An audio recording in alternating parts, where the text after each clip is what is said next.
The morning sun brightly illuminated the facade of a high-rise office building. The hero worked with concentration, remembering the strange events of the previous evening. The man quickly typed, trying to drown out his disturbing thoughts. A magical window suddenly appeared in front of him, causing him great fear. The amazed guy looked at the interface of the store with ordinary canned goods. The system rejected the purchase of tuna due to a complete lack of coins. In the catalog, the hero saw a heavy hammer for crushing skulls. The guy imagined a bloody apocalypse. The tired worker dismissed the visions as a simple hallucination due to overwork. The enraged boss burst into the department, shouting Song Jin-sung's name. The enraged boss loomed over Jinsun, demanding that he confess his current thoughts. The man then slammed the table hard, expressing his indignation at the call from the company. The hero silently reflected on someone else's incompetence and the constant hysterics of a loser. The boss came close to his subordinate, continuing to shout out his endless complaints. The boss loomed over him menacingly, asking if the boy was ready to continue snapping back. The aggressive shouter suddenly stopped short, noticing a beautiful woman entering the office. The charming Soka kindly offered a drink, sincerely wanting to lift everyone's spirits. The rude man's face instantly turned red with delight at the sight of his sweet colleague. The man immediately changed his anger to mercy, promising the girl to calm down completely. The boss unceremoniously grabbed Soka by the hand, inviting them to have dinner together in the evening. The head of the department pressed himself against Soka in a disgusting manner, causing her disgust. The girl politely declined the offer, citing a previously scheduled meeting. The annoyed chief reluctantly retreated, and Soka bowed after him with relief. Left alone with the hero, the colleague sighed heavily because of the boss's madness. Jinsun sincerely thanked his savior for helping him in his dispute with his boss. Watching the plane, the boy desperately dreamed of being back home as soon as possible. The hero was angry with his boss, recognizing Soka's decisive role in the quarrel. Smoking on the roof, Jinsun reflected on the difficulties of leaving the company. The guy smiled warmly, planning to bring his kind colleague a cup of coffee later. Suddenly, Soka ran up and called out to the deputy, interrupting his quiet thoughts on the street. The guy asked what brought non-smoking Sona to the roof of the building. The girl replied that she simply came to hide from the department head. Colleagues in the office were actively discussing how the contractors suddenly ran away. The interlocutors noted that it had become too cold outside for summer. Sona showed goosebumps on her skin, complaining about the abnormal cold. The young man laughed at her excessive sensitivity to the cold. Shocking news about snow in Africa was published on social media. The guy froze in amazement, looking at the screen of someone else's smartphone. The heroes acknowledged that the situation in the world had become truly strange. An urgent warning about the onset of a cold wave was sent to phones. The Ministry of Emergency Situations sent an official message about a sharp drop in summer air temperatures. The heroes considered the emergency warning about frosts in June a stupid joke. The first small cold snowflake suddenly fell onto the girl's open palm. Sona screamed at the sharp cold that suddenly touched her skin. The office workers looked up and saw snow with horror. The snowfall instantly paralyzed city streets, creating huge traffic jams and accidents. The guy with coffee in his hands acknowledged the final madness of the world around him. The hero became worried about the growing traffic jams and decided to quickly go home. The elevator in the office building suddenly got stuck and stopped opening its doors.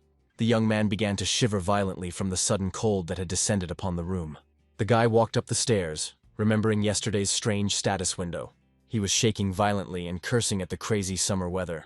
The hero noticed that the elevator doors began to close by themselves. The young man assumed that the elevator in the building had completely broken down. He became suspicious because the elevator doors were operating too quietly. The sudden darkness and power outage greatly alarmed the boy. The hero decided to quickly clean up and leave the empty building as quickly as possible. The silence was suddenly broken by someone's heavy and very strange wheezing. Covered in goosebumps, the boy wanted to immediately pack his things and run away. The young man walked cautiously through the dark office to his desk. The young man remembered his remaining colleagues, looking around in the empty office. Terrible thoughts began to haunt the hero in the frightening darkness of the night room. The guy was surprised by the disorder on the tables and the sudden disappearance of all the employees. He suspected the people were fleeing hastily and called loudly for someone alive. The silence and strange sounds scared the young man to the depths of his soul. The hero grabbed his backpack and decided to immediately get out of the cursed building. The shadow of a creepy monster appeared behind the unsuspecting guy. The panic-stricken young man rushed away through the dark workrooms. The hero's gaze froze on the meeting room, where something very dangerous was clearly hidden. The guy came across a bloody employee pass lying right on the floor. The hero picked up a bloody pass with the name of employee Kim Hyun-suk. The boy screamed in horror, trying to understand the reasons for this bloody massacre. The young man peered fearfully through the thin blinds into the darkness of the neighboring office. In the depths of the dark office, he noticed something eerie and froze. Bloodshot red eyes glared at him from the darkness. A huge black monster in an office suit greedily devoured a human body. The stunned guy cursed, not believing in the reality of this terrible nightmare. The creature turned around, revealing a bloody mouth with sharp white teeth. A former colleague turned into a zombie with a crazy look and claws. Their eyes met and a heavy, deathly silence fell over the room. The guy was stunned after that. The young man realized in horror that in front of him was a real, living zombie. The hero ran as fast as he could, escaping from his fierce pursuer. The guy was breathing heavily and cursing, not believing the madness that was happening. The young man turned around sharply, sensing a new threat behind him. The hero lifted a heavy chair and attacked the monster with a scream. The boy delivered a powerful blow, throwing the bloody monster aside. The monster fell to the floor, and the young man quickly rushed away. The hero ran quickly through the dark office, saving his life. The mad creature with glowing eyes continued its furious pursuit of the guy. The guy held the door with all his might, trying to escape the monster. The monster furiously pounded the barrier, trying to break through to him. The young man breathed heavily, realizing the mortal danger of his situation. A terrible wheezing sound behind the door made the hero freeze in horror. The hero hid around the corner, watching the movements of the bloody zombie. Someone's hand suddenly grabbed the edge of the dark office partition. The guy shuddered, feeling the presence of an enemy behind his back. A sudden mobile phone signal almost gave away the young man's location. He clutched his head, wondering about the nature of the fury that had gripped the world. The bloodthirsty monster attacked swiftly, giving no time to think. Jinsen sat in the darkness and wondered about the reasons for the chaos that was happening. The hero suspected a connection between the ongoing madness and yesterday's mysterious status window. The smartphone screen suddenly became covered with thick ripples and very strange interference. The brunette pressed the display in confusion, not understanding the true reasons for the failure. The connection was completely lost, and Jinsen didn't know what to do now. The office worker clutched his head, realizing the inevitability of his imminent death. The boy began to tremble violently from the sharp cold that penetrated to his very bones. Jinsen realized that he would freeze to death before the hostile monsters arrived. The hero set a goal to stay in the building until rescuers arrived. Jinsen noted that the phone's charge should last for 2 days. The hero looked around cautiously, noticing the exit sign in the darkness. Jinsen resolutely commanded himself to move on, brightly illuminating the path with his flashlight. The guy found no signs of people and confirmed his complete loneliness. The brunette began to carefully search the office drawers in the hope of finding something useful. Inside one of the tables there was a completely clean and warm shirt. The hero quickly changed his clothes and immediately felt the long-awaited surge of new strength. Jinsen persistently continued to search for food, combing every workstation in the office. Suddenly the guy came across someone else's abandoned bag and was very happy. The backpack they found contained food, water, and a soft blanket. The hero put on the backpack, sincerely thanking its unknown owner for his help. Jinsen entered the office and began looking for an item for self-defense. The guy swore quietly, carefully opening another door in the dark corridor. The brunette found the deputy director's leather bag and slung it over his shoulder. Next to the bag was a case filled with heavy-duty golf clubs. The hero wrapped himself tightly in a blanket, hoping to hold out for at least 3 days. Jinsen walked to the window and silently stared at the icy snowstorm. The streets below were teeming with zombies, amid burning cars and deep snowdrifts.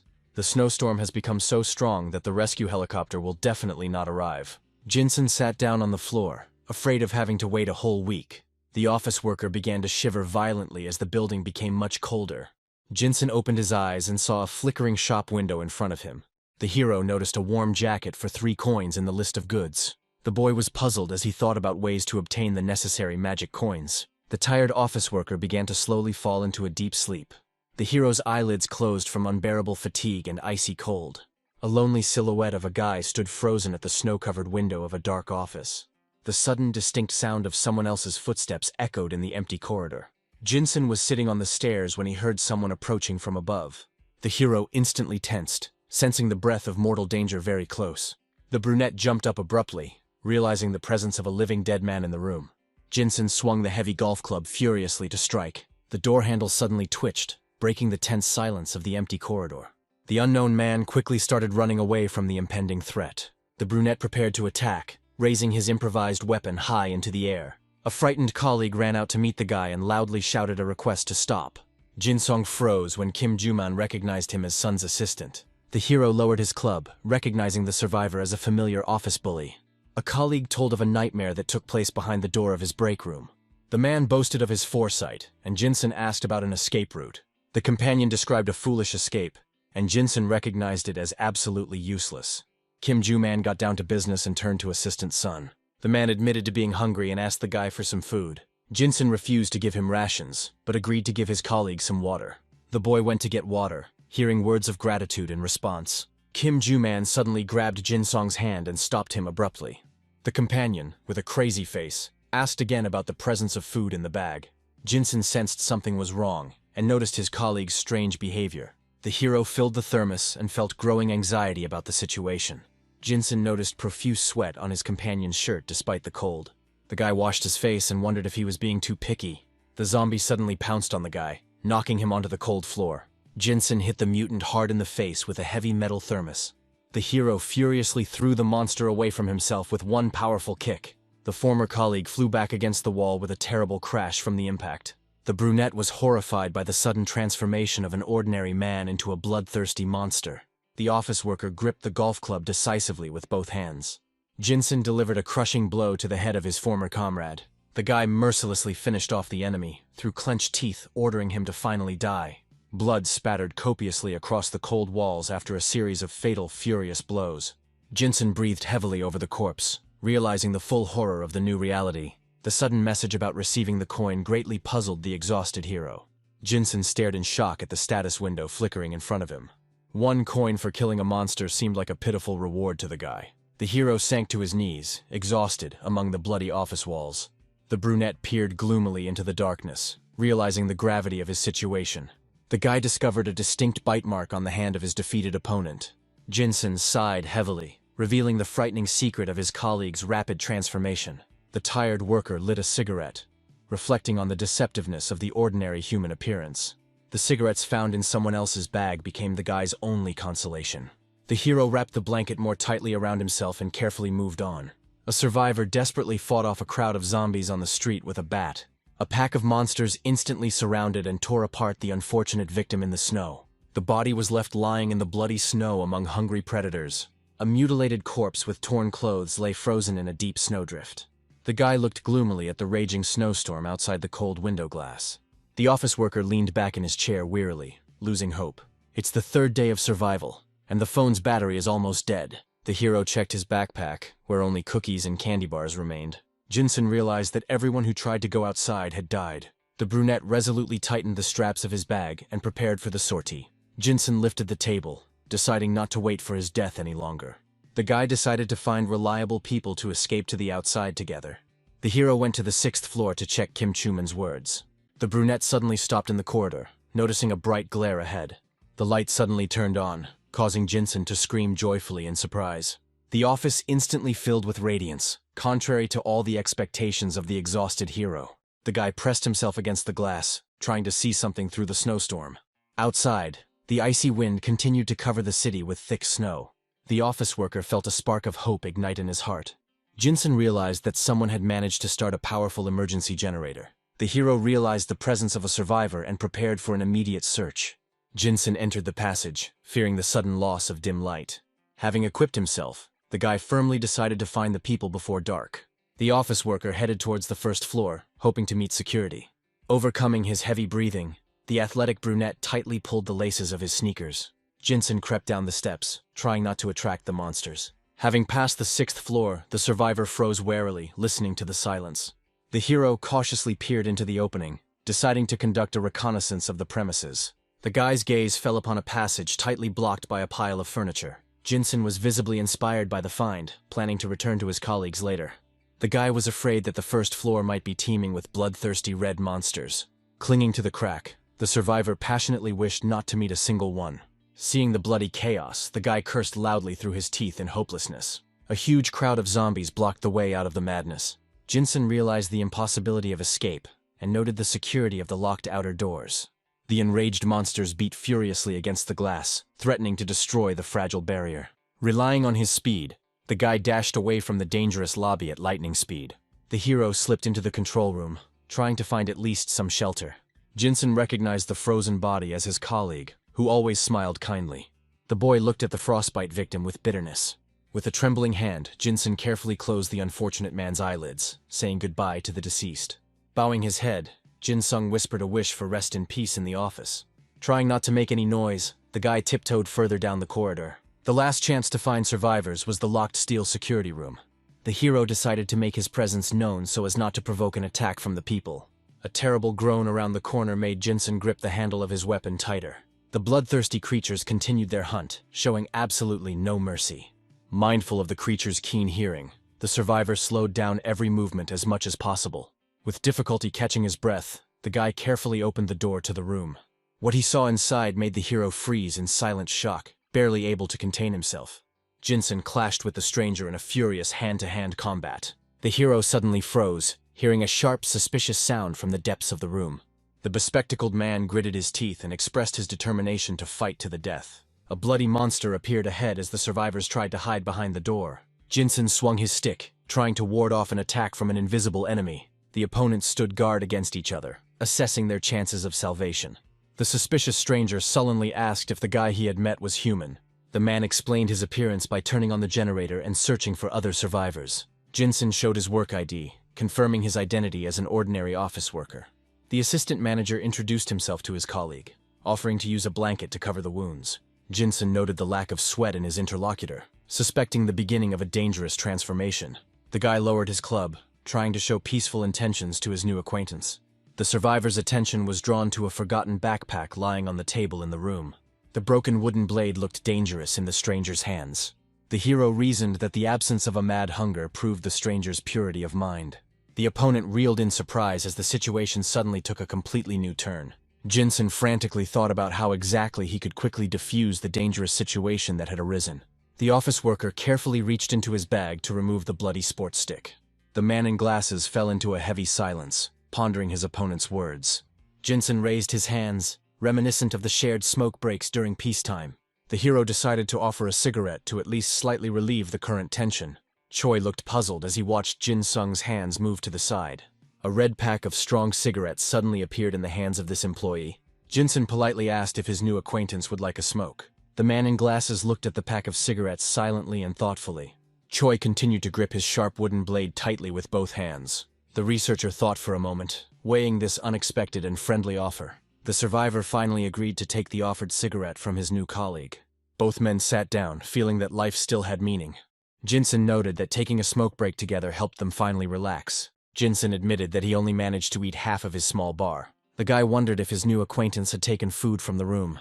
Choi confidently broke apart a brick of dry noodles over his open backpack. The interlocutor handed over half of the food, advising Jinsun to chew it properly. The office worker began to greedily devour the dry food with obvious surprise. Jinsun inquired about the results of the inspection of the second floor and the now useless refrigerator. The young man concentrated on crunching on noodles, trying to at least slightly satisfy his hunger. The survivors smiled bitterly, remembering their past hopes for kitchen appliances. Jinsun asked about the second floor, receiving a bitter disappointment in response. Choi recalled how he and a colleague divided their meager supplies equally. Choi recalled his partner insisting on moving but refusing. The colleague went outside and instantly turned into a mad red monster. The survivor in glasses reported grimly about 4 monsters in the corridor. When the phone finally ran out of battery, the man had to leave his safe haven. Choi crawled out, constantly distracting the predators by throwing various small objects.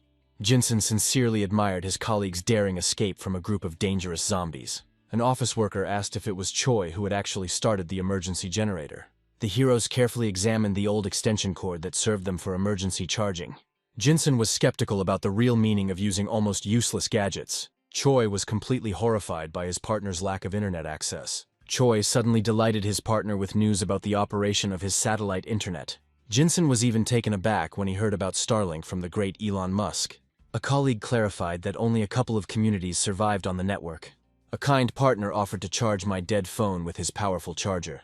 The guy began to greedily look through the messages of other people on the survivors' network. Jinsun thanked his colleague from the bottom of his heart for the new information. The guys just sat in the dark while their gadgets accumulated interest.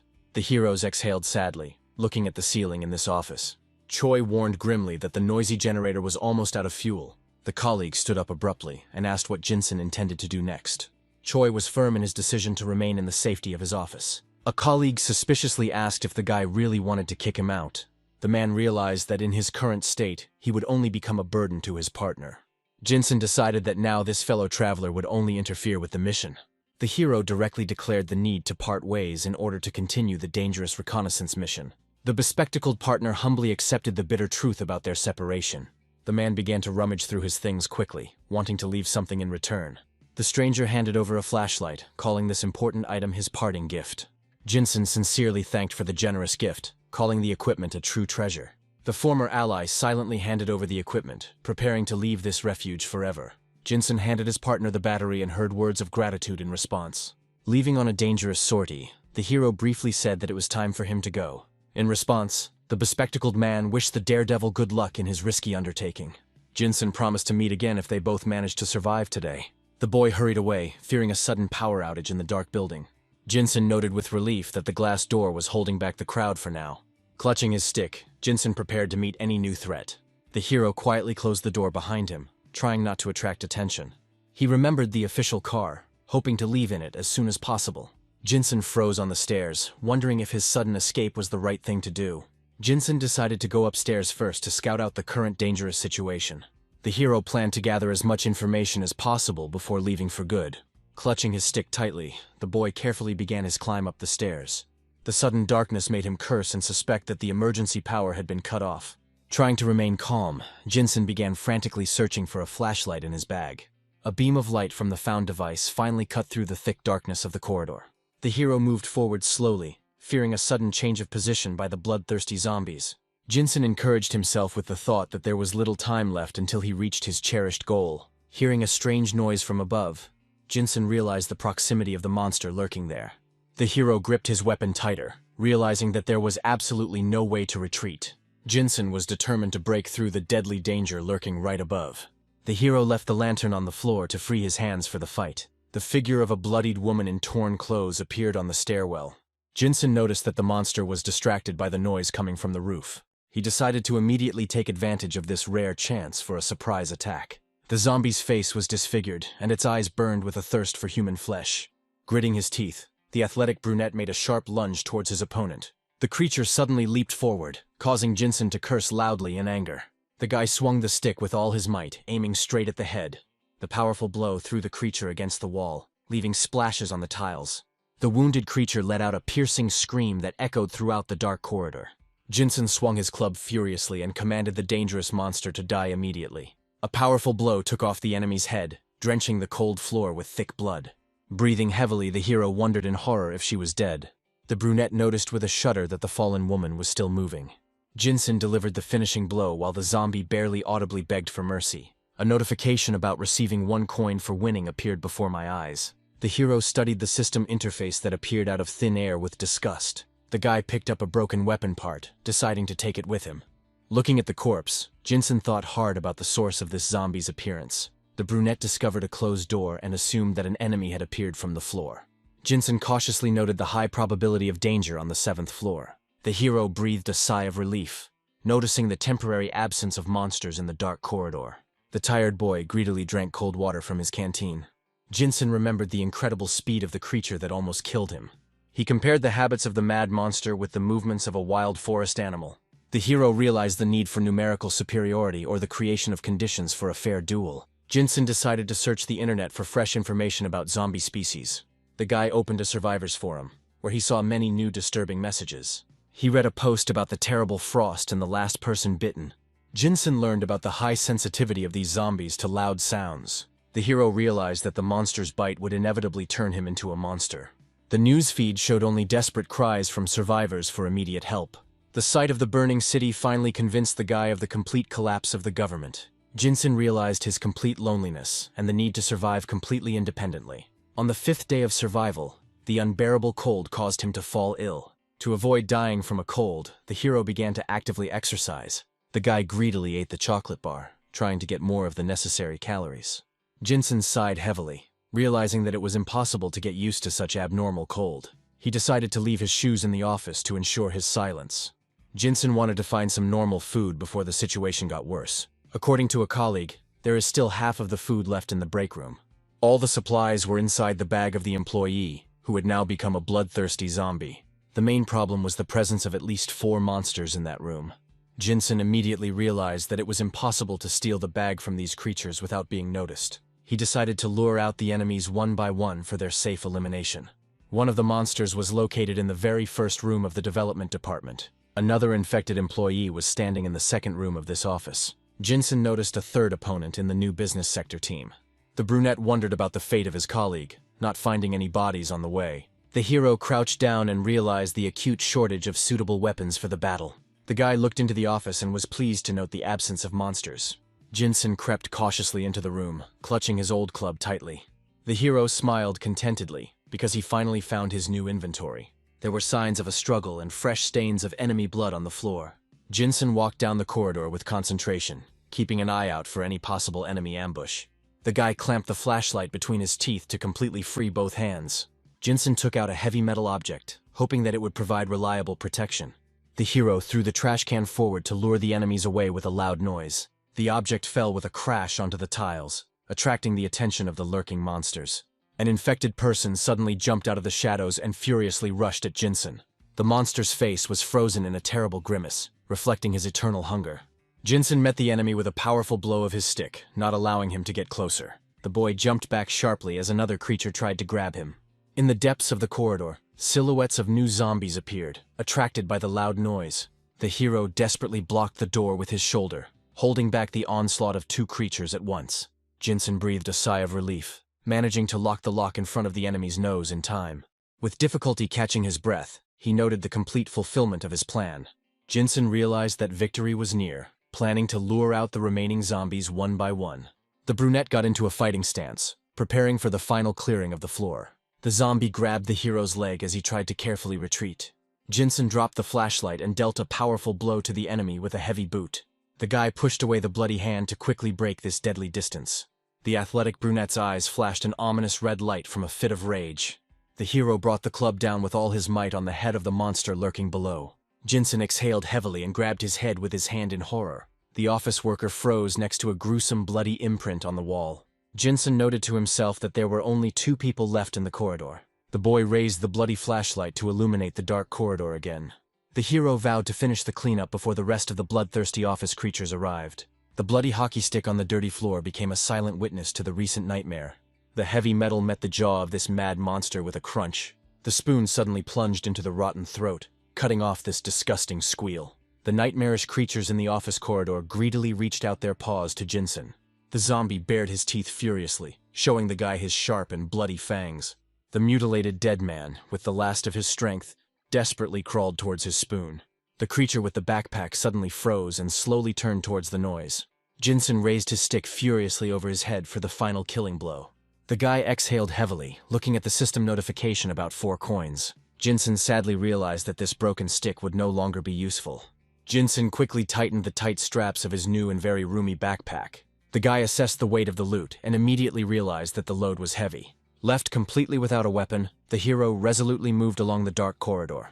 He decided to carefully examine each office in search of resources. Jinsen remembered his colleagues who had barricaded themselves in a distant break room.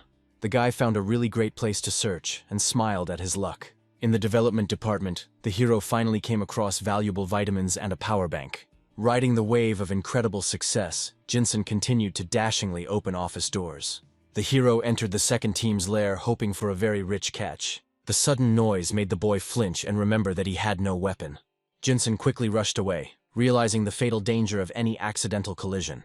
The guy finally caught his breath and wearily sank down onto the cold floor. The hero smiled bitterly at the strange feeling of imaginary security in the empty office. A heavy sigh escaped the lips of the hero, completely exhausted by the long struggle. Jinsen began to examine the contents of his heavy backpack with undisguised curiosity. Chips, the treasured choco pie, and cans of cool soda fell to the floor. A mad and loud laugh suddenly shook the tired body of this guy. Jinsen happily realized that the supplies he had found would be enough for a month. The guy suddenly became serious, warily listening to every rustle behind the door. The adrenaline finally subsided, and a strong, icy shudder ran through the hero's body. Jinsen shivered from the bitter cold as he washed his bare feet with water. The boy suddenly noticed frightening black marks on his wounded ankle. The terrible thought of a possible infection made the hero freeze in horror. The moment when the zombie's claws dangerously slashed his leg flashed before his eyes. Jinsen frantically checked the conditions for turning into a bloodthirsty monster on his phone. A system notification confirmed that a common scratch does not pose a mortal threat. The hero cried out joyfully, realizing his truly fantastic luck in hell. The guy smiled contentedly and wrapped himself more tightly in his warm cloak. However, Jinsen soon realized that the mortal dangers were not over yet. Severe frostbite of the extremities required urgent warming to save the hero's life. Jinsen frantically opened the store, finding 6 honestly earned coins inside. The guy immediately remembered that clothes had previously been on the available list. The hero looked at the expensive winter gear on the screen with obvious annoyance. Jinsen was outraged by the exorbitant price of the boots, but there was simply no choice. A pair of cozy fur boots instantly materialized right in front of the frozen guy. Jinsen was genuinely amazed at the reality of the shoes he had just bought. The new boots fit the hero perfectly and kept him pleasantly warm. The guy doubted that ordinary shoes would help him fully regain his strength. Jinsen began frantically searching the store for something even more useful. Suddenly the hero's gaze caught on one extremely important system object. Jinsen finally felt warmth and began to come to his senses little by little. Just imagine, 1 coin for a hot water bottle seemed like a really crazy price to Jinsen. The guy felt the long-awaited beat of life in his body with wild relief. On the 7th day of survival, our hero discovered that the tap was dry.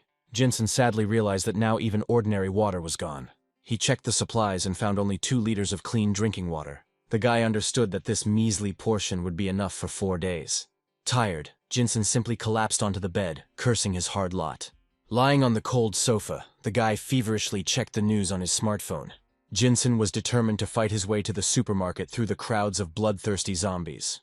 An anonymous online user anxiously asked an unknown author about leaving. The author replied that he was running and received sincere wishes for his survival. Jinsen sadly scrolled through his feed, noticing the alarming decrease in the number of new posts. Our hero gloomily assumed that most of his colleagues had finally perished. Jinsen stared gloomily into the void, not seeing any traces of survivors. The guy consoled himself with the hope that the rest of the people were simply safely hidden. The hero realized the fatality of waiting, despite the presence of water and food. Jinsen was determined to seek allies, fearing the inevitable death of his own accord. To make the dangerous exit into the corridor, the guy needed to get hold of an effective weapon. The last remaining golf club looked like a fragile defense against the monsters. The store offered a powerful hammer, but the hero was desperately short of coins. Jinsen was upset, because for 5 coins you can buy warm clothes. The guy decided to check the neighboring floors, hoping to find useful resources there. Suddenly the hero froze, sensing something was wrong in the oppressive silence of the dark office. The empty room frightened Jinsen with the complete absence of any living people. The guy discovered frightening traces of someone's spilled blood on his office desk. The pungent and nauseating smell made the hero involuntarily shudder with disgust. Jinsen immediately realized that this terrible stench was coming from the zombies. The guy was puzzled why there was blood everywhere, but no corpses. A sudden noise behind him made the hero turn sharply towards the source. He stood frozen in front of the closed door, wondering about the survivor lurking inside. Jinsen listened intently to the eerie silence that reigned beyond the dark opening. The guy decisively pushed the door and quickly entered the office space. Suddenly he felt a strange presence and turned back sharply, shuddering. In front of him lay a mountain of bloody bodies, causing the hero to swear foully. An office worker counted about 10 corpses lying in thick blood. He pondered the power of the mysterious monster, which could become a powerful ally. Traces of a search in the offices confirmed that a dangerous competitor had gotten ahead of him. A sharp thought seared his mind, causing his face to contort with rage. The light of the flashlight illuminated an empty storage facility, from which the looters had taken absolutely everything. The hero looked at the empty plates, surprised at how carefully someone had collected everything. Jinsen filled his mug, hoping that the group of survivors had not yet left. Suddenly the guy saw a note lying right next to the spout of the cold cooler. He carefully read Hyukjae's message, which advised him to avoid the dangerous 5th floor. Jinsen cursed, realizing that he had missed the former Special Forces soldier just yesterday. He noticed strange notes on the back of an old crumpled sheet of paper. The short phrase at the end of the message caused a bitter smile on the hero's face. On the 10th day of survival, Jinsen sat wrapped in a warm blanket. Jinsen chewed on a cookie, wondering why he couldn't go to the principal's office. He understood that an experienced military man would not have issued a warning in vain. He sighed heavily, realizing that the situation was becoming more and more hopeless. Since yesterday, the guy has not met a single living person. The chances of finding allies were rapidly melting away with every minute of agonizing waiting. Jinsen decided to check other floors to avoid missing out on new opportunities. He wondered how many more rooms he had to search alone. A sudden bright glare from the window opposite made him instantly wary. The hero ran to the glass, realizing that someone was giving him a signal. In the building opposite, he actually saw the silhouette of another surviving person. The stranger acted strangely, trying to attract Jinsen's attention in any way. The boy tried to make out the gestures, but the distance made it difficult to understand the gist of the message. He threw a blanket over his shoulders, deciding to go to meet the survivor. The guy carefully examined the mysterious message through the thick glass of the office window. A neighbor reported people on the floors, suggesting that they join forces. Jinsen was delighted by the news of survivors, planning to immediately begin a search operation. The hero gripped his metal club tightly, preparing for another dangerous attack.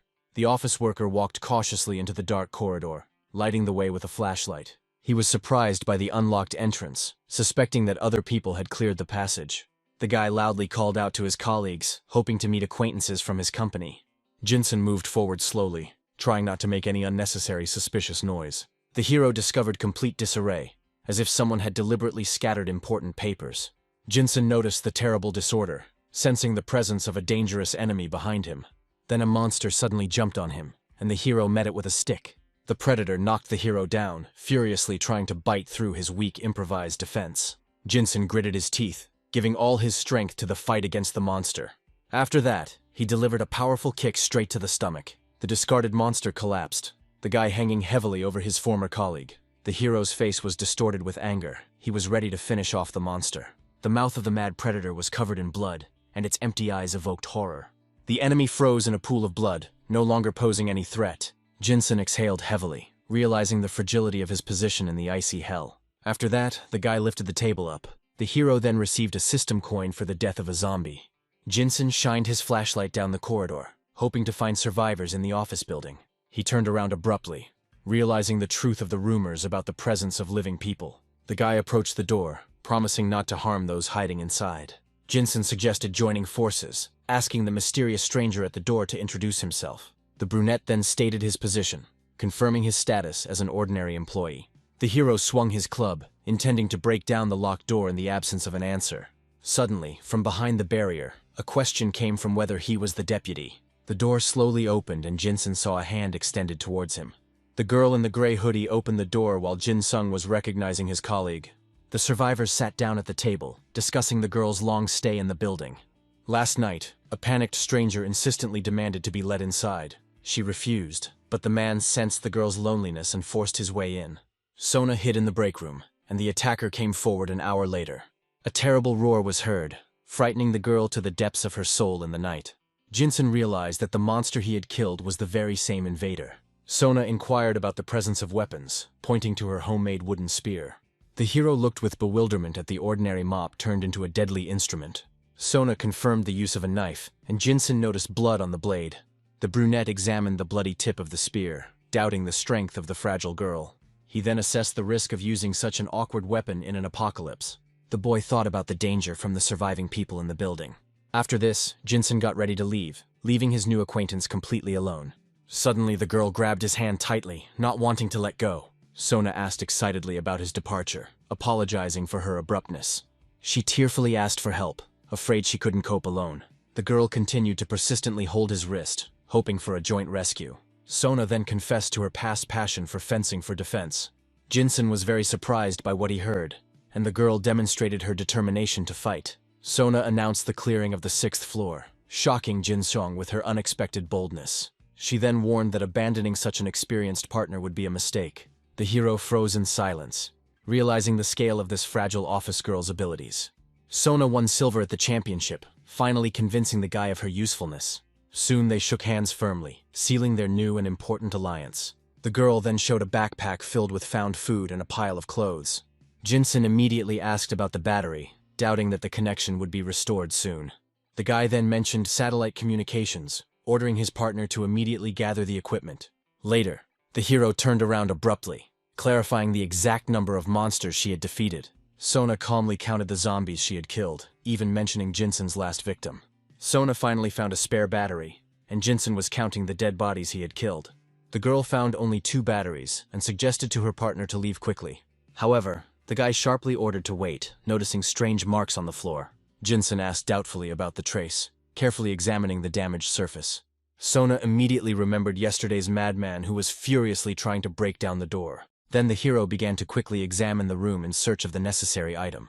Suddenly he cried out with joy when he discovered a heavy caliper in a pile of things. The guy considered the metal tool to be an excellent weapon that would definitely not break. Sona only noted with disappointment the short length of her partner's new baton. After this, the girl smiled slyly and announced her idea. Then Sona suggested tying the found tool tightly to a long stick. Soon she solemnly demonstrated to her partner a homemade spear made from a caliper. After this, the girl handed the weapon to the guy, calling it quite convenient. Jinsen appreciated the double benefit of the homemade weapon, which was suitable for devastating stabbing blows. The hero sincerely thanked his partner, rejoicing at the appearance of a reliable comrade in battle. They soon pooled their food supplies so they no longer had to worry about food. Suddenly Jinsen took a frying pan out of his backpack, extremely surprised by such a strange find. Sona instantly blushed with shame, trying to justify the extra kitchen item. She later admitted that she wanted to return the item because the color was unsuitable. The guy laughed and noted the usefulness of a frying pan for melting clean snow. The girl then asked Jinsen how he knew about her whereabouts. The hero explained that he had received a message from people in the building opposite. The survivors gave light signals, inviting everyone to unite into one team. Sona asked anxiously how safe it was to trust these complete strangers. Soon both agreed that allying with outsiders carried great risks. Sona admitted that she followed Jinsen in order to find someone truly reliable. The girl firmly stated that she did not want to take a stranger into the team. They soon decided not to join forces with the survivors from that building. Sona thanked the guy and assumed that Chief Choi was also alive. Jinsen instantly froze in shock upon hearing his boss's terrifying name. Sona reported on Chief Choi's escape from the 6th floor of the building. She then admitted that she became scared and ignored his cries for help. After this, the guy asked about the exact time of that terrible incident. The girl assumed that the boss was on the 3rd or 5th floors. The guy was seriously afraid that the survivors from the building opposite would start hunting. He then resolutely cast aside the disturbing thoughts about uncontrollable external factors. Soon the opportunity arose to spend the coin on a much-needed winter item. The hero became very cold and began to dream of a warm fur hat. However, he decided to buy boots so that Sona would not become a burden. Then Jinsen confidently selected shoes from the game store menu that appeared. The hero was tormented by the cold, considering himself selfish because of his dark thoughts. Soon, they fell asleep, deciding to put off all important matters for later. In the morning, the guy immediately asked his partner about the remaining battery on their phone. Sona noticed his awakening and complained about the unbearable cold. Jinsen then checked the charging status of all the valuable batteries found yesterday. The critical 22% was treacherously glowing on the mobile device screen. Suddenly the girl started talking about the deputy, changing the topic of their short conversation. After this, Sona asked about the presence of solar panels on the roof. Jinsen was extremely surprised by the valuable information that he had not even suspected. The girl nodded, remembering her past experience working in a small business. Sona remembered those defective batteries installed on the roof itself. Jinsen immediately clarified the details of the breakdown, fearing that he would be left without communication altogether. The girl confidently confirmed that she supervised the project herself and would launch it. The guy resolutely called his partner upstairs to personally look at the panels. After this, the heroes had difficulty opening the door, which was blocked by very heavy snow. Soon the heroes came outside, amazed by the huge amount of fresh night snow. Then they looked up, hoping to see those treasured batteries as soon as possible. Soon, Jinsen discovered a technical ladder leading directly to the cold roof. The guy then grabbed the metal, trying to quickly lower the entire structure. However, the ladder was jammed, so the hero had to carefully climb up himself. Jinsen only groaned heavily in response to the question about the rise. Sona decided to take a risk and asked her partner to securely ensure her jump. The guy grabbed the girl's leg tightly and began to count down. On the count of 3, he threw Sona high into the air with force. The girl clung to the snowy edge and joyfully shouted about success. She climbed up easily, mentally thanking her old sports training. Sona landed on the roof and immediately began looking for the things she needed. Her hand touched the cold surface of the solar panel she found on the roof. Sona smiled triumphantly, confirming to her partner that she had a valuable find in front of her. She promised to dismantle the panel and bring it down to Jinsen personally. Sona announced the descent of the first panel, and Jinsen confirmed receipt. Sona handed over the second panel, to which the guy briefly responded in the affirmative. Then Jinsen accepted the last detail, letting out a heavy sigh of tension. Now 4 solar panels lay on the floor, waiting to be used. After hard work, Sona wiped away her sweat, exhaling from extreme fatigue. The girl asked if this was enough, and heard confirmation that the work was completed. The heroes discussed the interfering snowfall and cloud cover, doubting the effectiveness of the panels. He remembered the previous speed of charging his smartphone under direct sunlight. 1% flashed on the smartphone screen, forcing the partners to wait agonizingly. The next day arrived, and the anxious survivors checked the status of their gadget. The smartphone showed only 9% charge after a whole night of waiting. Sona noted with disappointment that her energy level would not last long. Jinsun sat on the floor, remembering yesterday's titanic efforts to exercise. Then the guy added that the sun had completely stopped showing through the clouds. Despite the failure, Jinsun suddenly declared a sudden surge of hope. Sona asked for details, and he proposed a plan to save the office. The hero told about the company's warehouse, full of food and useful tools. The girl supported the idea, but had doubts about navigation without a working smartphone. Sona came closer and confidently promised that there would be no problems ahead. Then Jinsun turned around abruptly, extremely surprised by such sudden confidence. Sona reported that the company's warehouse is located very close to home. She often saw the building during her walks, so she knew the way. Jinsun felt relieved and re-energized after meeting Sona. The guy appreciated the resilience of his partner, who never asked for boots. Suddenly, Jinsun turned to Sonia, deciding to clarify one important point. The hero unexpectedly asked the girl about her foot size, which greatly surprised her. He remembered the boots and promised to give them to Sonia personally. The girl was delighted, and cheerfully replied that she wore size 36. Sona suggested going together, but Jinsong gently cut off her enthusiasm. And then the guy told Sonia to wait and resolutely left alone. The girl tried on the new boots and admired how well they fit. A notification window about the creation of a battle group suddenly popped up in front of Jinsun. The guy was very surprised by the appearance of the group and the possibility of automatically receiving coins. The hero realized that increasing the number of participants would bring him greater benefits. Sona thanked him happily while Jinsong pondered the reasons behind the system. He then thought about new features and expanding his squad. While carefully studying the interface, the guy barely heard the voice of his devoted partner. Finally, Jinsun came to his senses and confirmed his well-being to the worried girl. Citing hunger, he offered a snack and secretly checked the windows. Soon the heroes went deeper into the office, deciding to first regain their strength a little. The hero suffered from terrible thirst on the third day without water. Then Jinsun suggested that Sonia go outside and melt some snow. Sona promised to bring old papers to quickly light a hot fire. The guy decided to start a fire on the roof, starting to prepare a safe place. He was aware of the danger of attracting looters with the thick smoke from burning paper. Brutal bandits often formed groups to commit robberies and murders. Soon, Jinsun struck a lighter, unable to bear the cold any longer. And then the flames flared up, giving the survivors long-awaited warmth on a dark night. The heroes stretched out their frozen hands to the fire, feeling the pleasant heat of the bonfire. Sona smiled and admitted that she was finally starting to come to her senses. The guy confirmed her words and began to melt the snow in a frying pan. The water quickly boiled, emitting thick steam over the bright tongues of flame. The survivors began to greedily drink the hot water, enjoying every sip of moisture. Jinsun fondly recalled the taste of warmth that warmed his exhausted body. The girl confirmed the pleasant sensations, feeling her vitality returning. Sona could hardly hold back her tears, forgetting about the existence of such simple joys. Jinsun praised their overall resilience and belief in a successful outcome. The heroes decided to fight to the very end, despite all the difficulties. The morning of the 15th day of survival arrived, bringing with it new challenges. Sona began to wake up Jinsun, persistently shaking his shoulder with her hand. The guy woke up abruptly, not understanding the reason for such an early, alarming awakening. Sona ordered him to stand up immediately, and pointed her hand insistently into the distance. The girl pointed anxiously at the neighboring building, noticing strange movement there. She reported receiving a signal that suddenly came from the street. Jinsun asked about the content of the message and heard about the group quickly approaching. Sona was silent for a moment, trying to get a better look at these unknown people. The stranger held a large poster inviting them to come with him. The guy jumped up quickly, clarifying the exact time of delivery of this strange note. Sona replied that people noticed their fire and were coming outside. The heroes began to doubt whether the people they met were well-wishers or simply treacherous marauders. Soon Sona screamed in fear, pointing at the rapidly approaching people. 3 men in winter clothes walked decisively into the office building. Jinsun noted with shock that the strangers arrived much faster than expected. The guy told his partner to pack her things first before meeting the guests.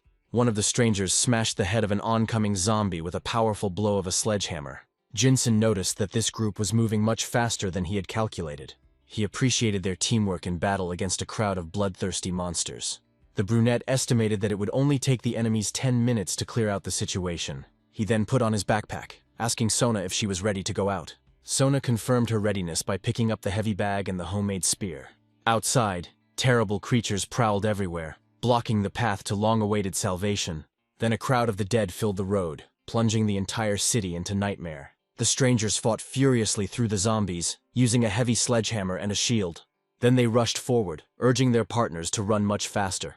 The big man with the sledgehammer swung, preparing to deliver one powerful fatal blow. And then he brought the weapon down with a roar, crushing the dead man's head. Another fighter covered himself with a shield, brazenly breaking through the dense crowd of enemies. Jinsen watched the battle with anxiety, mentally preparing himself for the clash. The brunette then asked Sona if she was ready, urging her to finish quickly. Sona looked at the panels and decided to abandon them for life. Sona was hesitant about the batteries, but Jinsen insisted on prioritizing life. The girl looked seriously towards the dark corridor, and then Sona resolutely picked up her spear and heavy backpack. Suddenly, a deafening bang of a heavy front door was heard from the direction of the stairs. The heroes prepared for battle, noticing the monsters quickly climbing the stairs. They were faced with a choice between an open roof and a dark floor. Jinsen suggested going down, considering the snow-covered roof a dangerous ice trap. On the 6th floor, the survivors decided to immediately barricade the only available entrance. The heavy footsteps of unknown people echoed throughout the entire stairwell. Then Jinsen told his partner to prepare for the brutal battle that was about to begin. 3 strangers in winter clothes quickly climbed the stairwell. Jinsen felt a sudden sense of alarm as he noticed strange changes in the system's behavior. And then the footsteps began to sound much closer than just recently. Sona looked at her partner with alarm, wondering about the intentions of these people. It turned out that the strangers were carefully checking the office for other survivors. The pursuers had already reached the 4th floor, continuing their very fast journey. Soon they passed the 5th floor, approaching the heroes' barricaded position. Jinsen and Sona gripped their weapons tighter, expecting the enemy to appear soon. However, silence fell, and the survivors looked at each other in bewilderment at the sudden pause. The guy sincerely did not understand why the armed men suddenly stopped getting up. Sona whispered anxiously to Jinsen that something strange was starting to happen around them. Suddenly, a roar was heard from above, causing the heroes to shudder with great fear. Sona asked about Jinsung's well-being while looking at the thick clouds of smoke. Then Jinsen suggested that the noise that had occurred earlier was a powerful explosion. The guy was sincerely perplexed as to why the enemies used explosives against 2 people. Sona sadly admitted that she still felt a heavy sense of guilt. Jinsen encouraged his companion, noting her pride in refusing to hide forever. Suddenly he froze, realizing some important and frightening detail. After this, the guy suggested that Sonia immediately go down to the lower floor. Jinsen resolutely opened the door, hoping to confirm his sudden suspicions. The heroes carefully entered the dark corridor, illuminating the way with dim lanterns. Concrete debris and sharp shards of broken office glass were scattered everywhere. Jinsen reminded Sonia to be vigilant, and the girl nodded silently to him. Sona suddenly froze, hearing a suspicious crunching sound under her heavy boots. In a trembling voice, she pointed out to her partner something very frightening ahead. The boy's eyes widened in horror at the sight that unfolded before him. Right in front of them lay lifeless bodies, covered in thick scarlet blood. Jinsen told his companion to stay put and slowly walked forward. He noted to himself the lack of explosives and the strange number of corpses. The hero's gaze froze on the door, which was literally blown away by a powerful wave. Jinsen stepped forward wearily, cursing his suddenly lousy life. The guy gloomily wondered why these bastards were so eager for his death. Bloodied Chief Choi admitted that he himself had caused the powerful explosion. The wounded man gleefully declared that he could not have acted differently then. Suddenly, Chief Choi noticed Jinsen and froze in great surprise. The madman's face broke into a smile at the sight of his former deputy. He screamed the boy's name at the top of his lungs, greedily reaching out his hand to him. Jinsen looked at the tormentor with deep disgust and undisguised horror. The wounded man began to beg for salvation, complaining about his broken legs. The man tearfully begged for his life to be spared, and not left to die. The madman lamented piteously about the injustice, not wanting to die alone. Jinsen silently watched the enemy's agony, showing no sympathy. Sona heard a familiar voice and asked if the boss had really survived. Hearing a woman's voice, the wounded old man turned sharply towards the heroes. The man recognized Sona and began feverishly reminding her of his name. Sona dryly apologized to him, explaining her lack of medicine and skills. Chief Choi screamed frantically that more than anything he just wanted to live. He suddenly announced a crazy way to survive, surprising the girl present. The old man offered to become a monster, hoping to gain immortality through infection with the virus. He begged to be brought down so that he could voluntarily submit to the bite. Jinsen coldly replied to his boss that his crazy plan was completely impossible to implement. The distraught old man screamed furiously, blaming the survivors for his bitter failure.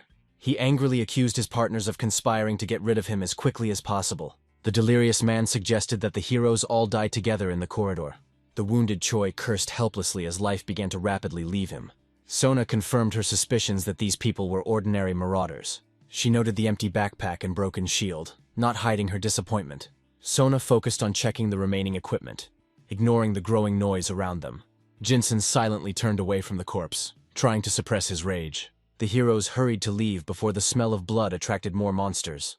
Jinsen said coldly that the boss would have died soon anyway. He then explained that death only relieved the old man from his suffering.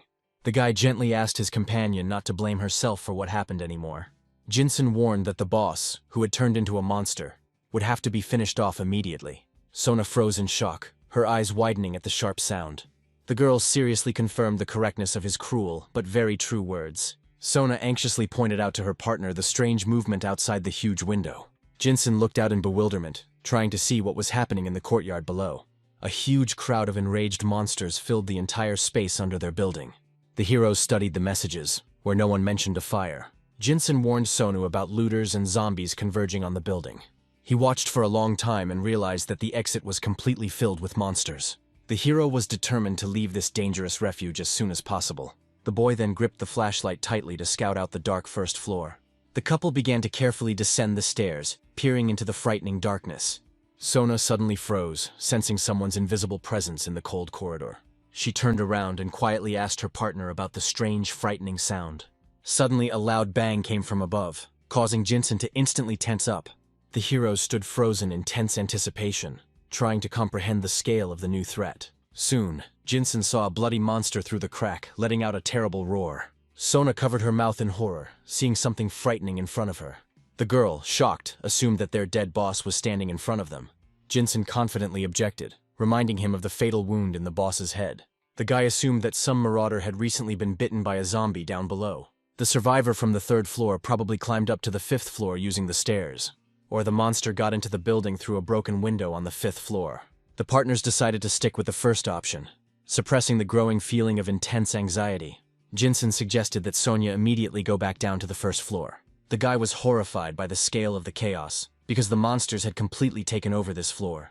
He remembered the security room and the fate of the missing Choi Jae-sung. Choi Jae-sung in the security room should have noticed the danger earlier. Jinsen warned Sonu that leaving through the door would be sheer suicide. The partners decided to test the route through a dark and dangerous underground parking lot. The guy suggested finding out the exact number of zombies on the lower level of the building. Below, a few monsters roamed, moving slowly between abandoned personal vehicles. Sona noticed about 10 creatures, comparing the place to a lobby. Jinsen noted many excellent shelters among the cars covered in cold snow. He added about the lack of wind, which prevents predators from smelling the scent in time. The guy pointed to an important reflection in the convex mirror on the wall. Sona struggled to make out the details of the first level of the basement. The couple struggled to see the details through the awkward angle of the mirror. Jinsen suggested going higher, deciding that there was enough information about the enemies. The hero dreamed of a car while studying the evacuation plan in a quiet office. The cold could kill the battery of an abandoned car surrounded by a crowd of hungry monsters. Jinsen refused transport and decided to make his way to the exit on foot. Sona concentrated on marking the new route in her crumpled survival notebook. The temperature outside dropped to deathly low levels, freezing everything. There were 5 hours left before the start of the risky foray into the frosty hell. Covered with blankets, the partners warmed themselves back to back in the silence of the night. Jinsen asked the girl shyly if his strong excitement was noticeable. Sona noticed that Jinsen was not sleeping at all and was constantly tossing and turning. The guy just silently looked away, immersed in his heavy thoughts. The girl assumed that the strange survivor below was to blame. Then Jinsen confirmed his guess and allowed Sonya to take the stranger. But he later added that such a decision would put the girl in danger. Sona called him reliable, warning him about the dangers on the cold street. She asked permission to call that man, and the hero immediately agreed. Then the guy suddenly stood up, finally deciding to break this prolonged silence. Jinsen warned his companion that he would turn on the phone briefly in the dark office. Sona smiled sweetly and willingly allowed him to use the bright screen. It was the 17th day of survival, and the clock was almost 6 in the morning. Jinsen was upset by the lack of new comments on his mobile phone. The heroes armed themselves and began to carefully descend to the dark first floor. The friends approached the emergency exit, but there was no one there. Sona suggested waiting longer, since only 3 minutes had passed. The time appeared on the smartphone screen, and the wait stretched out to 5 minutes. In the end, the mysterious stranger never arrived on time. Suddenly, a zombie that hadn't been there before appeared in front of them. Jinsen decided to deal with the monster by following their very first plan. Sona recalled information from the community about the unchanging roots of the Walking Dead. Jinsen whispered that some of the zombies were simply frozen and motionless. The guy froze behind the car, carefully watching the lone standing zombie. Sona nodded silently to her partner, ready to immediately enter this fight. Then the hero began to slowly creep up on the frozen dead man in the parking lot. The zombie slowly walked forward, not noticing Jinsen, who had come very close. The bloody monster let out a disgusting squeal, suddenly turning towards a quiet rustle. After which the dead man rushed forward furiously, but Jinsen had already prepared his weapon. A powerful blow from the mop crushed the head of the ice monster that was attacking them. Sona finished off the enemy, and the system immediately awarded the group 1 coin. The leader gave a thumbs up, delighted at receiving his first award. Sona smiled contentedly, clutching her trusty homemade spear tightly in her hand. The partners then moved cautiously further through the abandoned and gloomy parking lot. Jinsen stepped forward first, feeling the sharp breath of the icy winter wind. Finally, the heroes got outside, where they were met by a terrible piercing cold.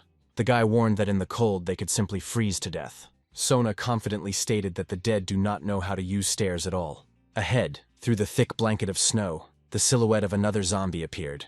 The girl noticed that because of the snow they were moving much slower than usual. The survivors saw the Cheonggyecheon River completely frozen and covered in snow. Jinsen pointed to the bridge, which was 30 meters away, for Sonya. The partners quickly closed the distance, intently counting every meter they covered. The guy carefully monitored the situation, urging his companion not to slow down. Suddenly a strong snowstorm began, which immediately limited the visibility of the frightened heroes. Jinsen was afraid that the gusty wind would carry away their sense of living people. Near the police station, the monsters began to actively sniff the cold air. One of the bloodthirsty monsters turned around sharply, sensing the presence of uninvited guests. A whole crowd of hungry dead people rushed furiously towards the frozen characters. Sona screamed in horror, not understanding their further plan for salvation. Jinsen decided to immediately go down to the river, hoping to escape pursuit. Jinsen realized with horror that a crowd of hungry dead people was about to attack him. The roar of falling bodies inevitably attracted the attention of other hungry predators in the area. Jinsen frantically searched for the entrance to the building, hoping to find shelter as soon as possible. But all available entrances to the office center have long been occupied by zombies. The loud noise of the doors being broken down instantly revealed their secret location to the dead. Sona demanded that a new plan be immediately devised for their common salvation.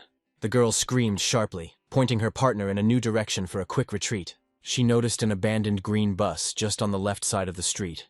Jinsen had great doubts about success as they tried to open the doors. Sona wanted to break the glass, but the guy asked her to wait a little. Jinsen saw the key in the ignition of this abandoned green bus. The guy pulled the jammed door of the transport towards himself with all his might. The hero leaned on it with all his weight, trying to quickly unblock the entrance to the bus. Finally, Jinsen opened the passage and quickly ran into the salon first. Bloodthirsty zombies rushed furiously towards the bus, smelling the scent of living flesh. The guy grabbed the handrail tightly, trying to quickly close the door from the inside. The hero frantically held the doors while the monsters were breaking into the cramped cabin. A crowd of hungry dead people formed a tight ring around the green transport they had blocked.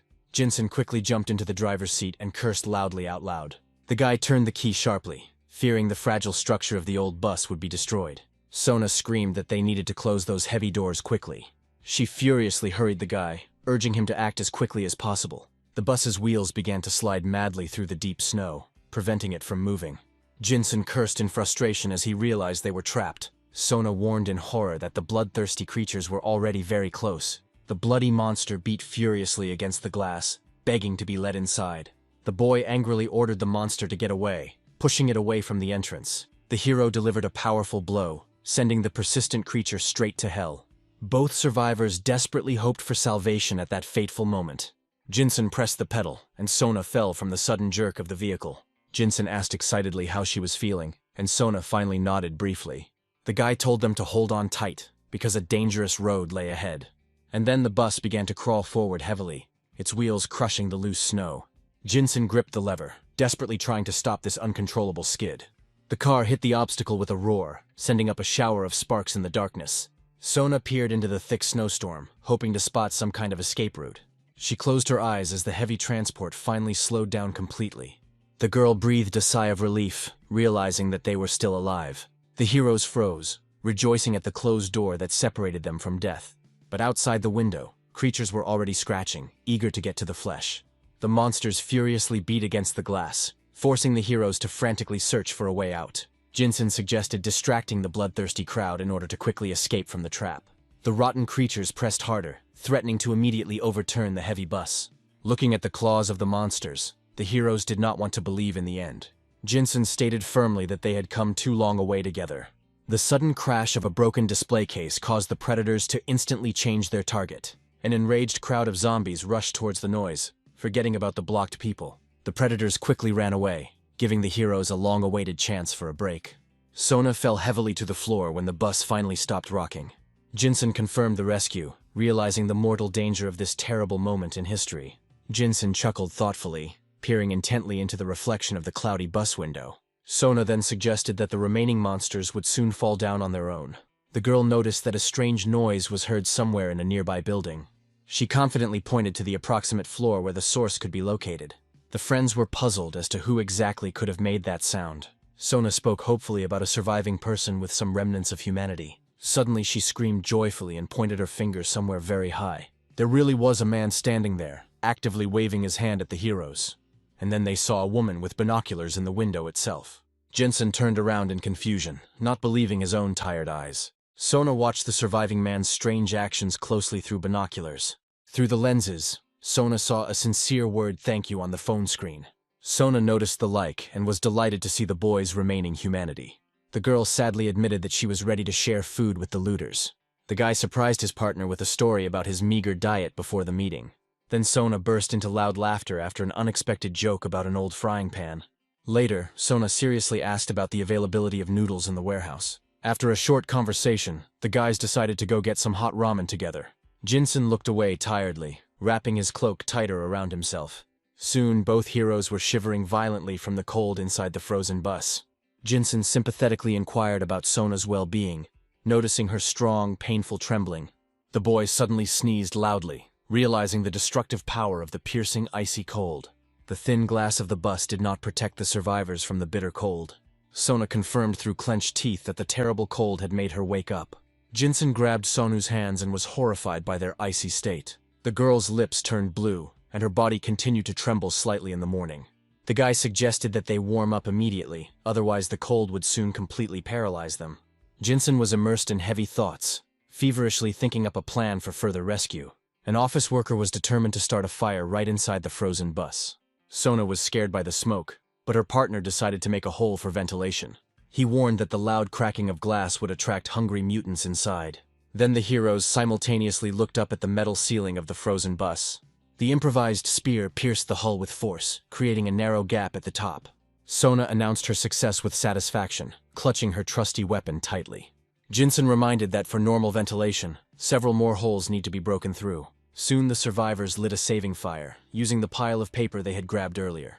Jinsen silently warmed his frozen palms over the bright dancing flames. Sona suddenly showed her smartphone screen, discovering strange new activity there. The guy concentrated on checking the incoming data for the safety of their shelter. An unknown user asked which building the heroes are currently in. Sona promised to check the car model after seeing a new message from an anonymous person. The girl looked out the snow-covered window and immediately recognized that Sonata. An anonymous person asked permission to join in, confirming the exact make of the car parked below. Jinsen showed the smartphone screen to his partner, thinking about their next plan. An unknown survivor opened the window, wanting to find out the frightening details of what was happening outside. A dead man hung on the wall of the building, frightening the witness with his sudden appearance. The man threw a heavy dumbbell straight at the mutant's head, knocking him over. The eyewitness was horrified by the monster's ability to climb, as if they were professional masters. The deceased turned out to be the manager of a climbing wall, who retained his professional skills after his death. The chat discussed the theory about zombies retaining their talents while alive. Jinsen and Sona began actively preparing for the cold weather. The girl asked her partner's opinion about the frightening posts on this forum. Jinsen admitted that he fully expected this dangerous virus to develop in this way. He explained that the mutants had entered through a window broken by the explosion. Bloodthirsty creatures slowly wandered along the snowy street in search of flesh. Sona confidently stated that their new allies would soon leave the building. A woman in a warm winter jacket suddenly appeared in the doorway. Sona happily pointed at the stranger, recognizing her as the expected survivor. The girl in the jacket waved her hand in a friendly manner, greeting Jinsong and Sunwoo. Sona expressed hope that they would also be able to find warm clothes. Suddenly, a mutant jumped out of the snow and grabbed the woman. The stranger fell into the snow, and the monster began to tear at her body. Jinsen and Sona froze in horror as they watched the bloody massacre.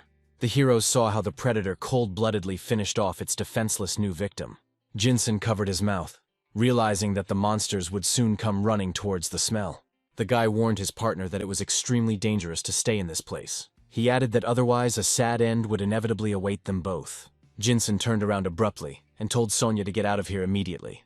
The partners quickly walked deeper into the street, trying not to look at the corpse. Jinsen turned around one last time, remembering the cruel lesson of this world.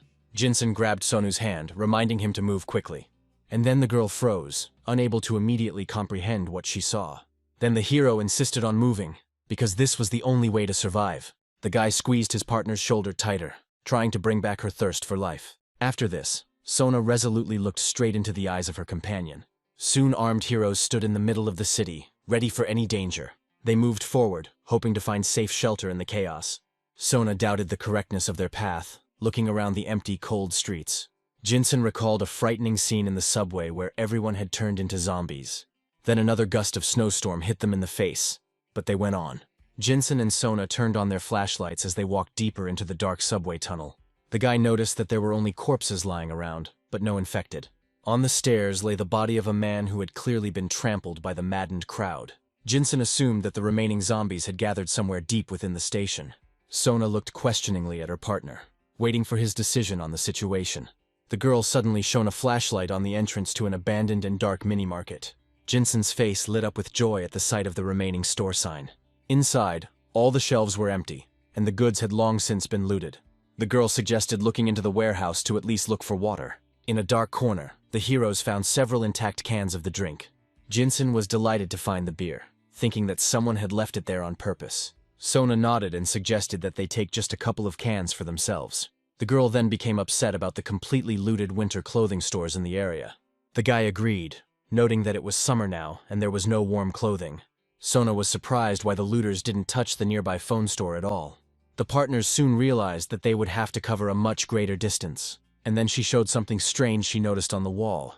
The girl managed to take a photo of a frightening message left by an unknown person in this place. Jinsen felt a terrible sense of alarm when his partner's phone suddenly ran out of battery. And then the heroes moved on, disappearing into the endless black void. Sona noted the frightening emptiness of the tunnel, where there were not even any animals. Jinsen guessed that the zombies had gathered together since there were no corpses here. The girl admitted that the mere thought of meeting them frightened her. Sona focused her flashlight forward, peering into the thick night darkness. Soon the survivors came across an abandoned train car in a dark, dead-end street. The guy confirmed the absence of enemies and even dead bodies inside the carriage. Then Sona noticed a small box and opened it curiously. Jinsen moved closer to examine the contents of the wooden box they had found. Inside lay a sharp filet knife, gleaming in the cold light of their flashlights. Jinsen appreciated the sharpness of the blade and mentioned his important discovery. Jinsen showed Sonya a Bluetooth speaker that could distract mutants with a loud, sharp sound. Sona confirmed the lack of supplies and suggested leaving the carriage as quickly as possible. The partners then climbed out, continuing their dangerous journey in the darkness. Ahead, a frightening shadow of a monster appeared, lurking in the depths of a dark tunnel. The heroes froze, looking at the silhouette of this incredibly huge monster from behind. Soon, Jinsen and Sona realized in horror the scale of the new threat. The giant did not react to people at all, maintaining a frightening icy calm. In front of them stood a creepy zombie, whose body was covered in blood. Jinsen suddenly recognized the man, amazed by his 2-meter giant height. It turned out that this monster was once a famous professional baseball player. Jinsen suggested going around the giant to avoid a direct and deadly fight. Suddenly, a terrible wheeze came from the mutant's mouth, breaking the silence of the subway. Sona and Jinsen flinched, realizing that the enemy had sensed their presence. The mutant slowly turned his head, revealing the hideous scars on his face. The zombie's eyes flashed with fury as he finally spotted the survivors. Jinsen ordered Sonya to proceed with their old time-tested plan. The boy gripped his homemade spear tighter, preparing to meet the attack of a powerful opponent. The huge mutant took off and rushed towards the people. Jinsen met the monster's gaze, feeling the malice emanating from it. And then he struck sharply, plunging the tip into the chest. The guy brought down a heavy blow on the mutant's head. Then the tip of her homemade weapon sank into the monster's skull. The bloody blade sank deep into the flesh, tearing through the tissue of the zombie's neck. The girl screamed in horror when she saw that her trusty stick had broken. And then the giant bared his teeth, flashing his single red and mad eye. The mutant let out a furious wheeze and suddenly lunged towards the survivors. Jinsen felt a monstrous power, barely managing to cover the frightened Sona with his body. Soon the spear shaft burst in the boy's hands with a loud crack. Sona froze in front of the monster's gaping mouth, not even daring to breathe. And then the creature bared its rotten teeth, preparing to finish off its victim. Sona swung sharply at the zombie, and then she drove the steel hard into his head. The monster's huge body fell heavily onto the cold floor in front of the girl. Jinsen was amazed at the monstrous strength of the enemy, who ignored even a severe shoulder wound. The hero apologized for his weakness, realizing the complete inevitability of this cruel reprisal. Sona suggested attaching the sharp knife they found to the long shaft of a spear. The guy supported the idea, anticipating a significant increase in the penetrating power of their weapons. Soon the makeshift spear was ready, and the survivors quickly moved on. Jinsen suggested ending the short rest and quickly continuing the dangerous journey. They passed 5 empty carriages as they approached the station they needed. Suddenly, a deafening explosion was heard, causing the survivors to instantly freeze in place. Jinsen immediately realized the danger of the frightening noise in the dark tunnel. The guy firmly decided not to go forward because of a strange bad feeling. And then he shouted, calling on Sona to run back immediately. The exhausted heroes stopped, trying to catch their breath after their sudden rush. Jinsen gestured to his companion to be quiet, hearing suspicious sounds in the silence. The brunette peered tensely into the darkness, expecting the appearance of a new deadly threat. Soon he warned the girl that someone was rapidly approaching them.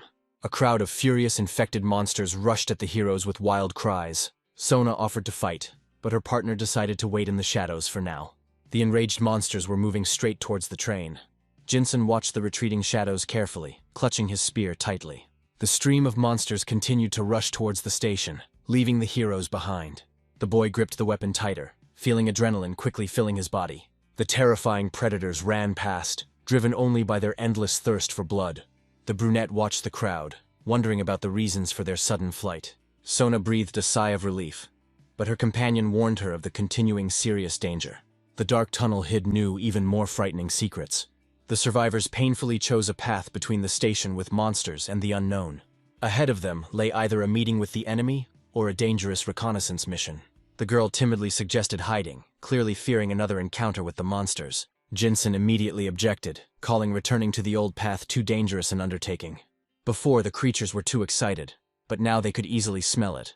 The heroes froze in the darkness of the carriage, feverishly thinking over their new plan. Sona promised to unquestioningly accept any strong-willed decision of her faithful partner. The brunette peered tensely into the distance, trying to find at least one safe path. And then he ordered to quickly move back away from these monsters. The hungry monsters still roamed the station, waiting for their next victim.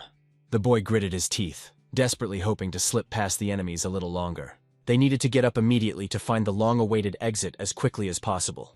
Jinsen was surprised to notice that they had already entered the 3rd sector. Sona grabbed the heavy bag tightly, preparing to jump onto the platform. The guy deftly jumped over the fence, helping his companion rise much higher. He looked around anxiously, wondering where all those zombies had gone. Jinsen extended his hand to Sonia, urging her to follow him immediately. He began to pull the girl up, overcoming the resistance of this slippery surface. Suddenly their palms slipped and Sona fell straight into the darkness. The girl flew back with a scream, straight into the clutches of the hungry monsters. The creatures instantly reacted to the noise, turning to their new victim. Sona froze in horror as she saw the approaching shadows of these insane monsters. Sona froze in horror, realizing the frightening proximity of these hungry creatures. Then the girl fell quickly onto the cold rails right in front of the monsters. Jinsen shouted her name loudly, desperately trying to get his partner's attention. He ordered her to get up immediately, despite the intense growing pain. Sona quickly stood up while the zombies were already reaching out their hands to her. The monster's bloody hand clutched the hem of his clothes in a death grip. The girl shuddered in surprise, feeling a sharp jerk back into the darkness. Jinsen caught his companion in time when she screamed hysterically in fear. And then one infected quickly jumped forward towards its victim. The crowd of mad monsters continued to press furiously, leaving no chance for survival. Jinsen ordered them to run forward immediately, and Sona quickly agreed to help. And then they rushed up that steep staircase. Suddenly, the hero's path was blocked by another very ferocious infected monster. The boy delivered a powerful blow, repelling the furious attack of this mad monster. Sona gripped her makeshift spear resolutely, ready for another fight. Another enemy fell heavily down, clearing a passage for the frightened heroes. Jinsen looked back anxiously, checking the safety of his current dangerous path. The survivors continued their run, desperately fighting every monster they came across. The infected's loud scream echoed throughout the dark room. The weapon pierced the monster's head, ending its torment forever. Sona swung her bat furiously, protecting her partner from the monster's sudden attack. The creepy infected grinned madly, anticipating his easy prey. Then came a powerful blow, throwing the attacking creature far to the side. The girl deftly knocked the enemy down with a precise and swift movement.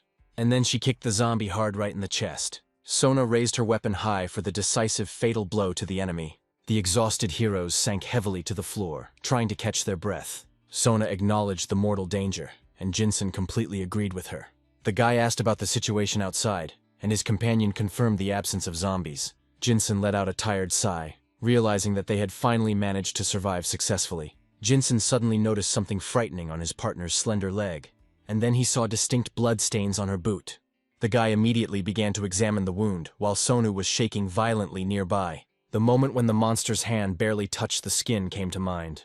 The girl froze in silent horror, expecting the most tragic outcome of events. And then he carefully lifted her leg for a closer examination. Only a small, shallow scratch was visible on the pale skin. The hero breathed a sigh of relief, realizing that it was just a mark from a fingernail. Sona asked again about the nail incredulously, still in shock. The brunette gently reassured his friend, remembering his old scars from monsters. Sona asked with tears in her eyes if it was all true. Jinsen nodded confidently in response, confirming his previous words. The girl bit her lip, barely holding back the flood of bitter tears of disappointment that swept over her. Sona sobbed loudly with relief, because she considered this the end. After Jinsen treated her wounds, the heroine felt calmer. The first aid kit was missing many essential items to provide assistance. The guy put away the medications and encouraged Sona, telling her she was very lucky. Someone had already managed to take all the food, leaving the room completely empty. Jinsen suggested a quick inspection, and suggested that Sonya take a short rest here. The young man looked ahead seriously, considering their next dangerous step. Jinsen was relieved to find the long-awaited key in his hand. The brunette was delighted with his luck, and finally stopped worrying so much about finding a place to stay for the night. And then he began to carefully examine the scattered things and papers. Finally, amidst the complete chaos, the hero found an old, tattered work diary. Soon the guy approached the massive safe and prepared to open it. Sona asked if he knew the code, to which Jinsen responded with a short yes. The girl's eyes widened in intense surprise and sudden shock. After that, she jumped up and asked how he knew the secret. Jinsen just smiled mysteriously and began to talk about his past. It turned out that he used to work in the metro and knew the password rules. Sona asked about special things, but inside were ordinary keys. Jinsen countered that what was really important to them now was something else. He opened the wooden box and showed Sonya a shiny gas pistol. Brunette explained that weapons are always kept at metro stations. It was needed to protect the employees who collected all the cash in the morning. The guy handed the heavy box to his companion, offering her the valuable find. Sona refused in fear, admitting to a complete lack of any combat experience. Jinsen sighed understandingly, realizing the fragile girl's unpreparedness for such a step. Then the hero began to pack his backpack and quietly called Sona again. And then he showed her the key and told her about his find. Sona asked with great curiosity what exactly this key was for. Jinsen smiled slyly and suggested that they would see everything soon. The flashlight illuminated an old sign indicating the entrance to the duty officer's room. Sona suggested opening the lock quickly and checking the contents of the dark room. The guy decisively inserted the key and turned it in the heavy door. The boys looked at each other happily, hoping for a long-awaited rest in a quiet place. The heroes carefully entered inside and began to carefully examine the cramped space. Jinsen noticed that this little room was much more cramped than his previous one. Suddenly they discovered a pale man sitting silently in the corner. Jinsen and Sona froze in shock at the sight of the mysterious stranger. Sona came closer and carefully examined the pale man in the corner. The stranger sat motionless and did not react at all to the bright light. Sona bitterly noted that this unfortunate man had died long ago. He was not infected with the virus, but simply died of hunger. After seeing this, the guys decided to rest and finally get some sleep together. Jinsen offered to take a warm blanket with him on the dangerous journey. Sona replied that there was almost no food and the backpack had become light. The friends fell into a deep sleep, hoping for a safe morning in the shelter. Soon, Jinsen woke up and began to plan their further difficult route. The guy opened a system store and looked after winter clothes for Sona. Jinsen noticed the cold weather and realized that he would soon emerge to the surface. The brunette felt something was wrong underground and thought about the difficult path. The guy was confused about what clothes to buy for himself and Sonya. The hero couldn't decide on a purchase and decided to simply put it off. Suddenly, Jinsen saw a new update in the system and was very surprised. He clicked on the strange icon in the store with great curiosity. Jinsen started to wake up Sona, but she only sleepily asked for the time. Sona stretched lazily and began to quickly pack her travel backpack. The guy gave the command to move out, and the friends left their temporary night shelter. Ahead on the rails, the boys suddenly saw something strange and froze. The brunette examined the barrier and quickly noticed traces of someone's secret presence. And then Sona resolutely began to climb up the cold metal. The girl carefully looked outside and immediately froze from the nightmare she saw. Right in front of her, hundreds of creepy and bloodthirsty red monsters were swarming. Sona ducked down in horror and tried to become as invisible as possible below. She told Jinsen in a trembling voice about the countless hungry zombies. The guy listened to his friend with intensity and suggested that they immediately look for another way. However, the heroes quickly realized that all the other passages were also blocked. Sona asked in confusion about the plan of action in this stalemate. Jinsen gloomily stated the necessity of a dangerous exit onto the icy surface of the city. Jinsen decided to find a way to wash away the smell so that the monsters wouldn't smell it. And then the guy stood up and wanted to carefully examine the metro area. Sona silently followed her friend into the very depths of the dark corridor. Soon, the guy carefully studied the screen, trying to find a new useful item. The system offered a search engine that allowed one to find rare items hidden in the store. Jinsen activated the useful item, and a bright icon appeared in front of him. And then he entered a search query, hoping to find salvation today. The guy suddenly thought about the existence of one extremely important and scarce product. The brunette resolutely tried to find a vaccine against the deadly virus through the system. However, the search for an antidote yielded no results, greatly disappointing the tired hero. The guy unsuccessfully searched for antibodies, trying to save the girl. Jinsen sighed heavily and sat down, realizing the futility of his recent attempts. Then he entered a search query for a special odor neutralizer. The system provided the required deodorant, which lasted for exactly 1.5 hours on the road. The hero was outraged by the high price of the goods, thinking about the long journey to the warehouse. The brunette decided to buy 3 pieces, checking the number of gold coins remaining. He exhaled heavily, having spent the last of his savings on this important item. Sona was surprised by the find and asked where he got these bottles. The girl twisted the can doubtfully, not believing in its power. Jinsen suggested taking a risk and going back if the plan suddenly failed. Jinsen clarified his companion's readiness, and Sona resolutely confirmed her consent. The survivors left the shelter and went out into the blinding snow and cold. The guy warned about a possible encounter with zombies in a snowy city. A strong, icy wind hit them in the faces, making further progress difficult. Suddenly, Sona noticed a figure ahead and fearfully warned her partner. A bloodied woman in a green jacket slowly walked away through the snowdrifts. The heroes froze and watched warily at the strange behavior of the lone target. The monster's face looked terrifying due to deep wounds and blood. Jinsen and Sona prepared for battle, realizing the imminent threat ahead. The torn creature began to slowly turn towards the hiding young people. Jinsen, with a bloody spear, watched the lonely target walk away. Sona happily noted the high effectiveness of their deodorant. The guy nodded confidently and suggested continuing in that spirit. The heroes discussed dangerous marauders and gunslingers guarding valuable supplies of gunpowder. The girl pointed to the sign, realizing the serious threat of meeting armed men. Finally, the survivors reached the snow-covered Suyu station through a thick blizzard. Jinsen was alarmed to realize that the route was significantly behind schedule. The couple split up to look for a suitable place to spend the night in the city. Sona sadly examined the broken shop windows in search of surviving things. The protagonist came across a locked door and studied the obstacle with puzzlement. The hero noticed strange shadows inside the building and heard a frightening roar. Jinsen realized with alarm that it was impossible to enter this room safely. The tired survivors continued their arduous journey through deep, cold snowdrifts. The guy asked about the results of the search, but Sona only shook her head in disappointment. The girl acknowledged the difficulty of finding a zombie-proof shelter. Suddenly, Jinsen called out to his companion, having discovered a potentially suitable dark building. He suggested that Sonya go up the stairs and check the rooms. The young men entered cautiously and began their ascent in silence. Sona noted with relief the absence of bloodthirsty monsters in the dark corridor. Jinsen forbade breaking glass due to the risk of attracting the attention of dangerous enemies. Jinsen told Sonia to wait while he looked around the dark office space. The guy suggested that there was another way to get inside the closed, cold building. The hero carefully studied the rows of mailboxes on the wall of the gloomy corridor. He began to frantically rummage around with his hands in search of the treasured hidden hiding place. Suddenly, Jinsen came across the desired object and chuckled rather quietly. The survivor proudly showed his companion the keys he had found to the locked door of the cafeteria. Sona was completely delighted by her partner's incredible intelligence. The girl asked about the secret to his success, and the guy pointed out the operating mode. Jinsen explained the principle of storing spare keys and confidently opened the door. Inside, untouched supplies of flour and eggs were found in a dark room.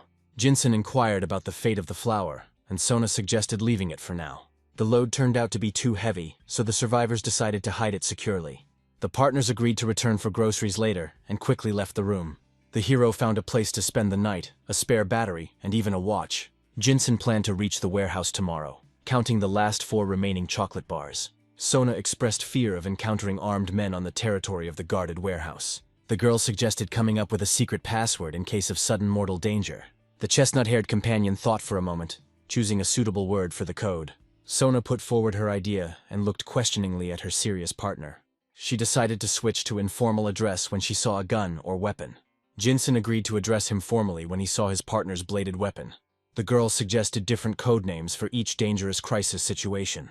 Sona folded her palms and asked the guy to communicate much more simply in the future. The companion wanted to attract less attention from enemies with unnecessary official words and phrases. Jinsen smiled warmly and readily supported his partner's new idea. Lightning flashed menacingly outside the window, and the heroes decided to rest a little. Sona was very surprised by the rare natural phenomenon of thunder and snow. The guy warned about heavy snowfall, which would complicate their difficult journey. The tired girl instantly fell asleep on the table under the reliable supervision of her friend. Soon, Jinsen also fell into a restless sleep, sitting on a chair. Jinsen sat in silence and suddenly heard a very strange noise. A lone motorcyclist sped through the night snowstorm and deep snowdrifts. The hero was surprised by the ability of transport to travel at night through such heavy snow. The boy realized with alarm that the stranger was moving in their direction. Suspicious footsteps below made the survivors wary and quickly hold their breath.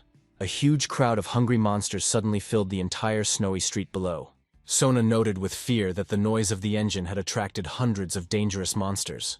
Jinsen grabbed his head, trying to think of a plan to escape from the trap. Friends suggested that the biker was deliberately leading the bloodthirsty horde behind him. Sona reminded us of the lack of food and the long journey to the destination. Jinsen suddenly became wary, sensing a new threat approaching in the dead silence. Sona was delighted with the valuable find of a battery for their smartphone. The guy frantically scrolled through the community news while hail fell outside the window. The shocking information on the screen made the hero literally freeze for a moment. Netizens warned of a dangerous cult and madness in the shelters. The survivors began to doubt the existence of a safe place with a stable supply of resources. Jinsen remembered Hyukjae, who went to look for the truth on the coast. Sona suggested putting thoughts of the suspicious camp out of her head for now. There was no information in the chats about the mysterious biker on the road. The young man was determined to continue the fight in this hell. Jinsen decided to have one last chocolate snack before starting his long journey. The heroes then slowly made their way to the warehouse through a severe cold snowstorm. The guy warned about turning back if he encountered a zombie. He used his last can of camouflage and told his partner to run faster. Jinsen was glad there were few monsters on this wide, snowy street. Sona caught her breath and noted the proximity of their goal.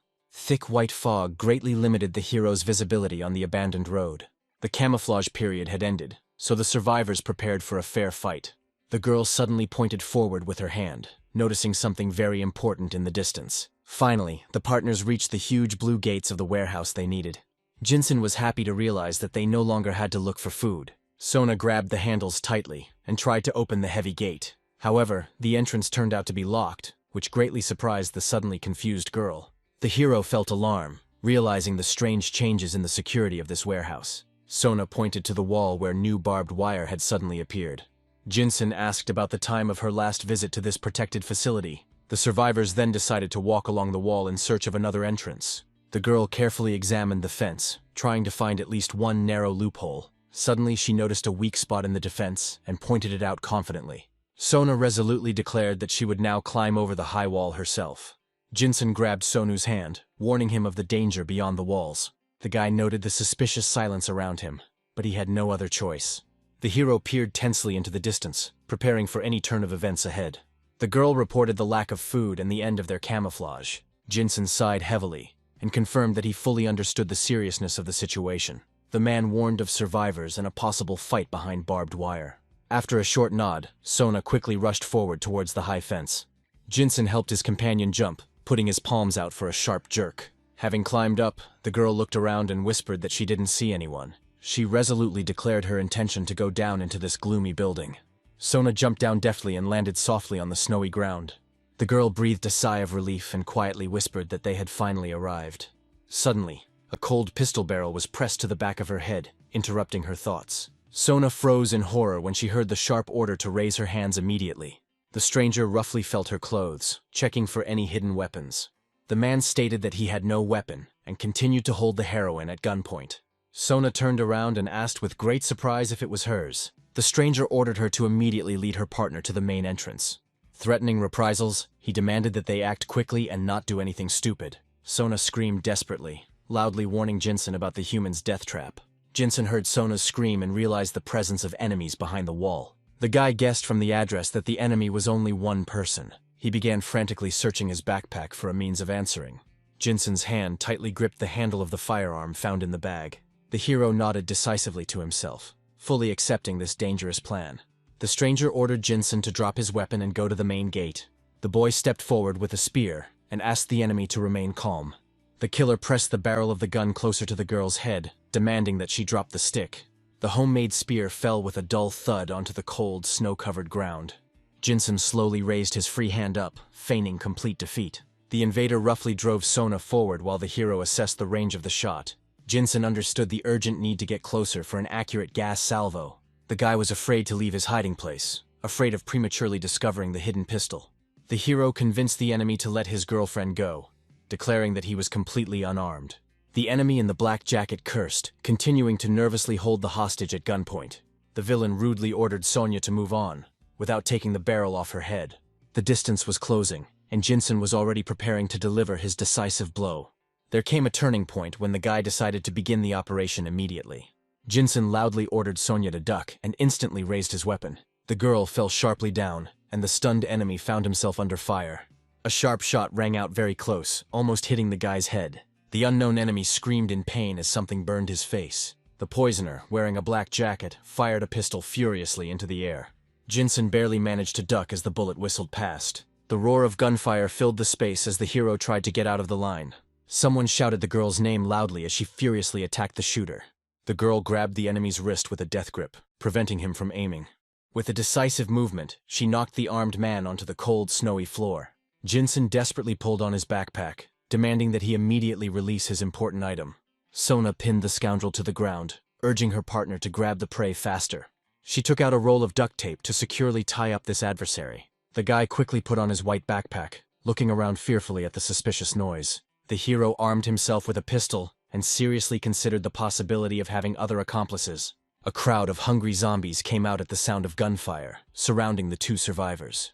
Jinsen shouted loudly at the girl, demanding that she quickly take this important key. Sona promised to give up the key, ordering the enemy to immediately step aside. The girl fought fiercely with the enemy, trying to snatch the object by force. The huge shadows of the monsters loomed over the guy while his partner hesitated. Sona's face contorted in horror as she realized the scale of the threat. She kicked him sharply, ordering the bastard to hand over the key immediately. Sona exclaimed joyfully when she finally found the right key in her pocket. The girl quickly rushed to the massive gates, bound with heavy iron chains. She tried desperately to insert the key, loudly begging the lock to open quickly. Jinsen fought back furiously with his spear, wondering if his life would end here.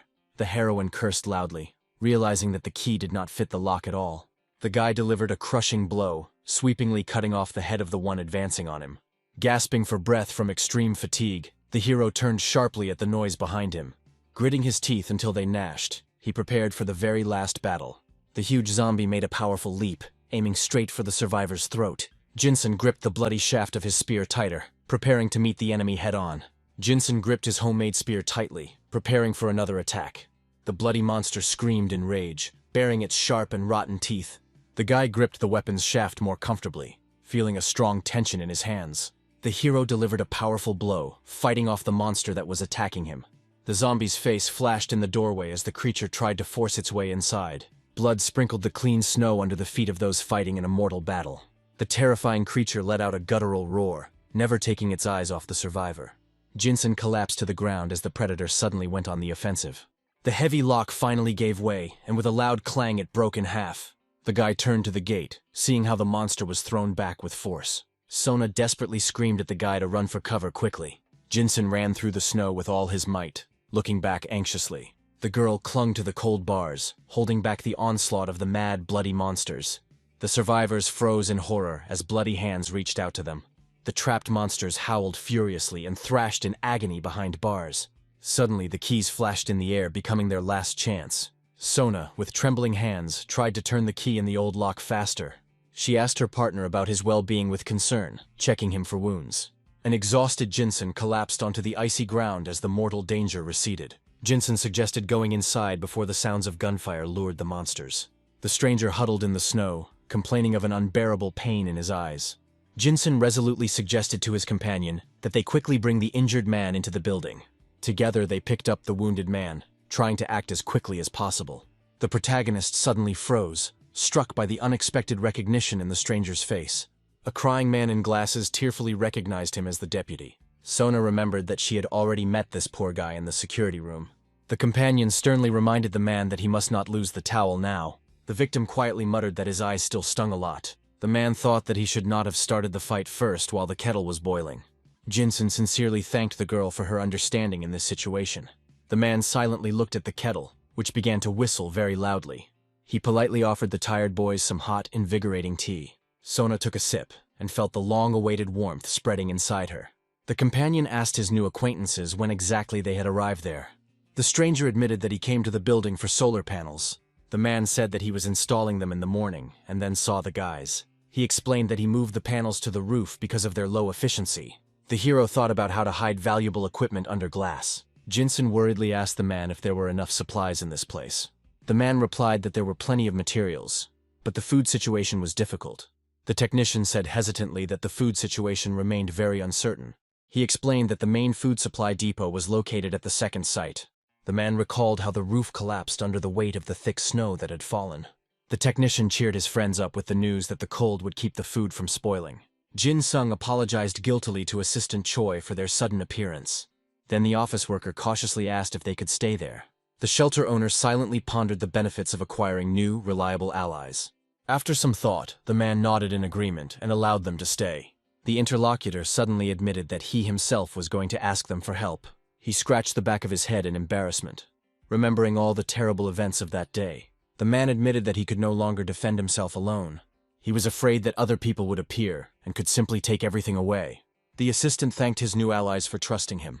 The bloodthirsty monsters continued to slowly wander around the building in the thick snow. Sona stood by the window and carefully watched the departing creatures.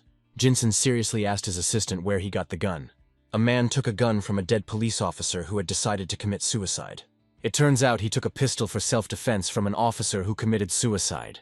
The protagonist stood up and inquired about the remaining cartridges in the magazine. The man sadly replied that those were all his bullets. Sona noted that the zombies outside became an excellent defense against outsiders. The bespectacled man asked with surprise whether the boys had yet managed to eat.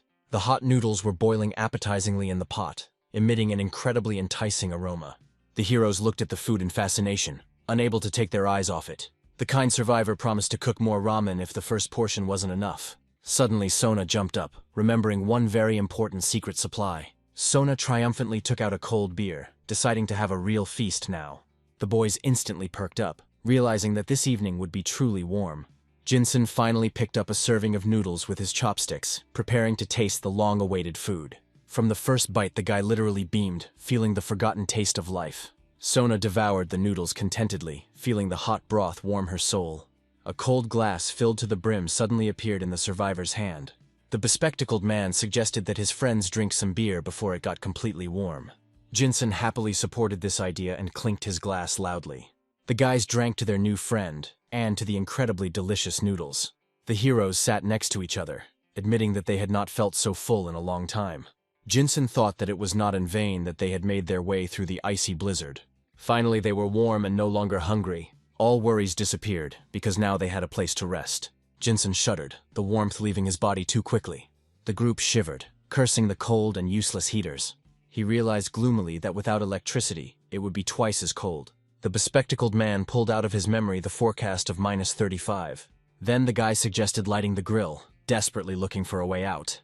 Sona and Jinsen immediately became enthusiastic about the idea. But the search for firewood in the warehouse ended in complete failure. Then the friends realized that synthetic clothing is not suitable for a fire. Suddenly Sona remembered the real dense forest behind the office. Everyone froze, realizing the proximity of vital fuel. As they descended, the heroes discussed the supplies of household goods on the first floor. Jinsen was looking forward to the long-awaited opportunity to finally brush his teeth. The friends threw away their knives. They were useless against the monsters. They ignored the office supplies, considering them to be absolutely useless junk. The bespectacled man mentioned a garage and a storage area for warm clothes in the basement. He confirmed the availability of the items, suggesting that they be selected later. Jinsen was upset to notice the lack of any suitable shoes. The guy pulled on a bunch of socks, but their huge size only got in the way. Remembering his 42nd year, he began to look for an alternative. The hero opened a system store and decisively bought warm boots. Jinsen was amazed that things appeared where he needed them. He handed over the boots, telling his partner to try on the new boots quickly. The bespectacled man froze, not understanding where the shoes had suddenly appeared. Jinsen lied about the spare tire while his friend was delighted with the perfect fit. The bespectacled man thanked him, and the system immediately added the participant. He realized that gifts help quickly attract people to the group. Friends found the perfect barbecue grill for heating the room in a warehouse. Jinsen lifted the heavy stove and ordered them to leave immediately. The brunette remembered his friend's addiction and decided to buy his trust. Suddenly he froze abruptly, ordering his partner to wait 1 minute. Jinsen noticed that there was a missing important item in the warehouse. The bespectacled man stared at his friend in bewilderment, not understanding anything. The brunette looked out the window mysteriously, calculating his next move. The companion screamed, not believing his own eyes from shock. A pack of expensive imported cigarettes suddenly appeared in Jinsen's hand. The shocked guy admitted that he had not smoked since the disaster. He traded tobacco for ramen, deeply touching his old friend. The brunette smiled and asked if they would now become a team. The bespectacled man froze, sincerely touched by such unexpected concern. The friend hugged Jin Sung, who told him to call him Sunbae. Sona was busy with the dishes in their new kitchen. Then the boys returned with the stove, joyfully announcing their return. And then Jinsen proudly dumped out a pile of all the things he had found. When Sona saw the down jacket, she was immediately completely delighted. Next, the brunette took out all the necessary cleaning products. The happy girl immediately rushed to hug her faithful savior. And then she hurried to wash herself, washing away all the dirt. For 3 days, the heroes stubbornly set up their new camp. They laid out mattresses nearby, creating a very cozy area. They then installed solar panels to protect them from the wind. Later, Sona noticed that the dead began to slowly disperse. She soon saw that there were almost no zombies left outside. Then Jinsen realized that the situation in the building had finally stabilized. And then the brunette finally decided to check the situation outside. But first, he decided to get at least some kind of weapon for the group. Sona agreed, although she realized the difficulty of the path. Then Jinsen admitted that the cold and the lack of coins were frightening. Suddenly the silence was broken by the roar of a motorcycle, interrupting thoughts about the car. A bloodied biker suddenly appeared, shocking their entire group, and a huge crowd of hungry zombies rushed after him. The helmeted cyclist cursed, not expecting any more nasty surprises. She remembered how zombies suddenly overran her hometown of Banghakdong, and then she ran desperately, trying to escape from pursuit. The fugitive then rushed up the stairs, looking for at least some kind of shelter. She rushed about feverishly, afraid of falling into the clawed paws of the monsters. Suddenly, a high-speed motorcycle rushed past her with a wild roar. At first, the girl decided that the biker was also saving his own skin, but he treacherously led a horde of zombies to tear people apart. The shocked heroine mentally dubbed these madmen real freaks. These bastards cold-bloodedly dragged a crowd of creatures to the survivors. Meanwhile, the guys finished setting up and divided up their areas of responsibility. Sona immediately began the tedious process of counting all the warehouse boxes. Soon she tensed, feeling someone else's presence behind her. Choi's assistant, the person in charge of data collection, approached her. He briefly reported on the results of the inspection of the generator he had repaired.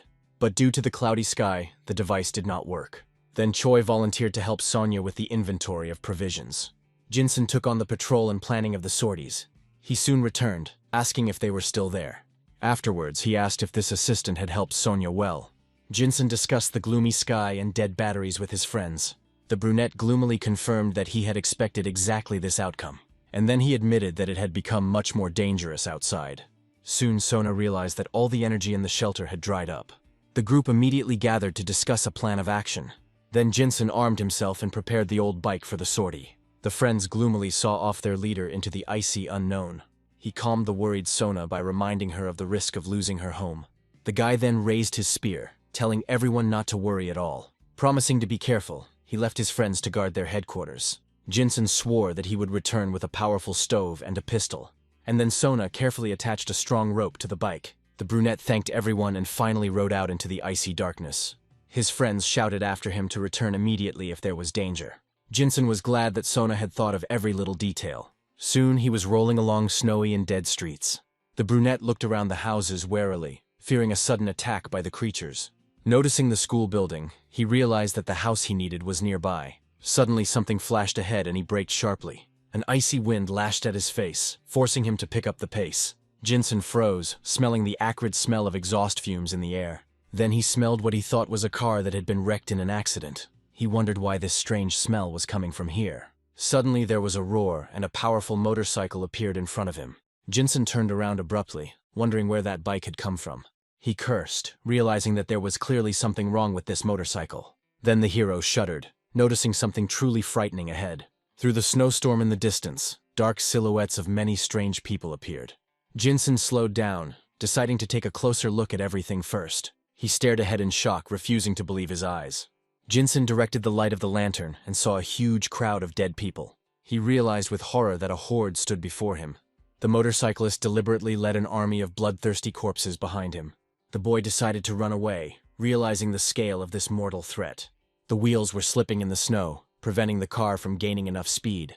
Jinsen was breathing heavily, pushing on the pedals with all his might. He looked around in panic, checking the distance to his pursuers. An enraged crowd of monsters was rapidly approaching the lone victim. The hero noted with bitterness that the monsters had gotten too close.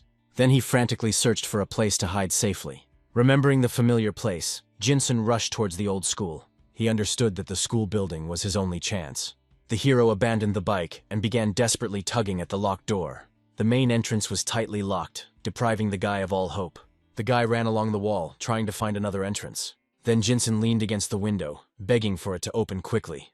The hero cursed as another obstacle defied his efforts. He continued to hit the glass unsuccessfully, begging for salvation. Finally, the latch gave way and the window creaked open. First, Jinsen threw the heavy backpack inside the dark room.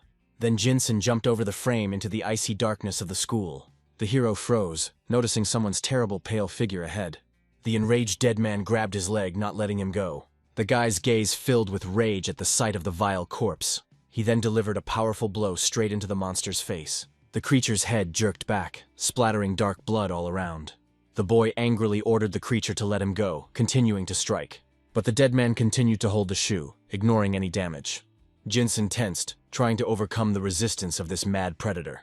Again ordering him to let go, he grabbed the hammer. Jinsen kicked the dead man away and swung with all his might. The zombie fell back, no longer blocking the hero's path. The guy shuddered, noticing the silhouettes of the advancing horde behind the glass. Then he leaned against the frame, holding back the onslaught of the monsters. The creature's pale face pressed against the glass, causing horror. Then the bloody palm left a long, disgusting mark on the glass. Jinsen realized that the slightest delay would cost him his life. Then he fell to his knees from sheer exhaustion. Sona noticed her colleague's agitation and quietly asked about the reason. She replied that her older comrade would definitely cope with the danger. Sona nodded briefly to her colleague, trying to remain calm in the silence. The bespectacled man groaned thoughtfully, realizing the gravity of their dangerous situation. He then showed me his dead phone, suggesting I quickly check the news. Sona asked doubtfully if they really should take the risk now. He explained that the charge would only last for 10 minutes. She welcomed the light while her partner fished for the weak net. Jinsen clutched the lantern, reading that zombies react to blood. The chat was full of people who locked their friends who had come to them at home. An anonymous person reported that the dead, having smelled blood, suddenly went berserk today. He then looked around the classroom, making sure there were no enemies at all. An anonymous user asked if mutants had become more dangerous recently. Jinsen read about giants while the horde loomed outside the window. He wondered if the horde was being led by a biker or if it was a coincidence. Suddenly he flinched, noticing a frightening question in the chat. A photo of a creepy 2-meter-tall mutant appeared on the screen. Jinsen screamed, shining his flashlight into the empty space outside the window. Colleagues discussed the theory that the monster's skeletons began to change rapidly. The bespectacled man was frightened by the news that the biker was deliberately killing the survivors. Sona grabbed her partner sharply, demanding that he wait immediately. Then she realized that their leader had fallen into a trap. Sona tried to run away, but her partner grabbed her sharply. The girl screamed that they had to bring back their missing friend. She vividly remembered the horde that had recently blocked their path. Sona warned that there would be nothing from the person after such a meeting. The bespectacled man said gloomily that it was too late to save anyone. Sona froze abruptly, demanding that he quickly explain the meaning of his words. She stepped towards her partner, begging him to tell her everything quickly. The bespectacled man remembered that the post was published at exactly 4 in the morning. Sona realized with horror that the morning horde was already here. Her colleague squeezed her shoulder, urging them to stick together until the end. Then the guy firmly stated that this building must be preserved. He then added that it was not by chance that Jinsen left them here. The girl apologized, promising that she would also protect this place. Jinsen carefully made his way through the darkness of the abandoned dark building. Suddenly he heard a sound coming from right next door. The hero wondered whether a monster or a living person was hiding there. He decided to check the room, hoping to find an ally in the stranger. The guy held his breath, peering carefully into the dark crack of the door. Seeing the child's silhouette, the hero suddenly froze in great surprise. Jinsen realized with bitterness that this child had not been evacuated. Jinsen decided to keep the boy, since his house was nearby. He soon became suspicious when he looked at the light clothing of the child he met. He was amazed at how one could survive the cold in light clothes. The boy's face distorted, revealing him as a creepy, dead monster. Jinsen exhaled, realizing that a bloody fight was definitely unavoidable. The enraged monster rushed at the hero, filling the entire room with its scream. The guy instantly jumped up, delivering a crushing blow with a heavy hammer. The system issued a coin while the hero looked gloomily at the result. Jinsen inspected the building, planning to take all the useful things. In the end, he sat down tiredly, realizing that there were no goals left. Jinsen looked out the window, hoping that this nightmare would end soon. He believed in the disappearance of the creatures, rejoicing in his rations and sleeping bag. The guy remembered with warmth that Sona had carefully packed her things. Having climbed into the bag, the hero suffered from the bone-piercing cold. Jinsen was worried about the warehouse and the horde's movement towards Whedon. In complete darkness, he tried to make out the time on his watch. Waking up abruptly, the boy exhaled heavily and listened to the silence. He quickly ate his rations, keeping his eyes on the snow-covered window. Outside, the buildings were covered in snow, and something suddenly caught his attention. Having turned on the flashlight, the hero began to descend for the necessary check. The guy walked into the gym, wondering if they had left in a hurry. He looked at the bat, but decided it would be too much. Jinsen took the balls, thinking that they should definitely be enough. Noticing the shadow, he thought the zombies were simply stuck inside. The creaking of the door revealed a dead body lying right on the floor. The hero reacted instantly, gripping his homemade weapon tighter. The guy found a gas burner, realizing it was not a panel. Jinsen looked around the kitchen, regretting that he couldn't take all the equipment. Soon the hero decided that it was time to return to the snowy center.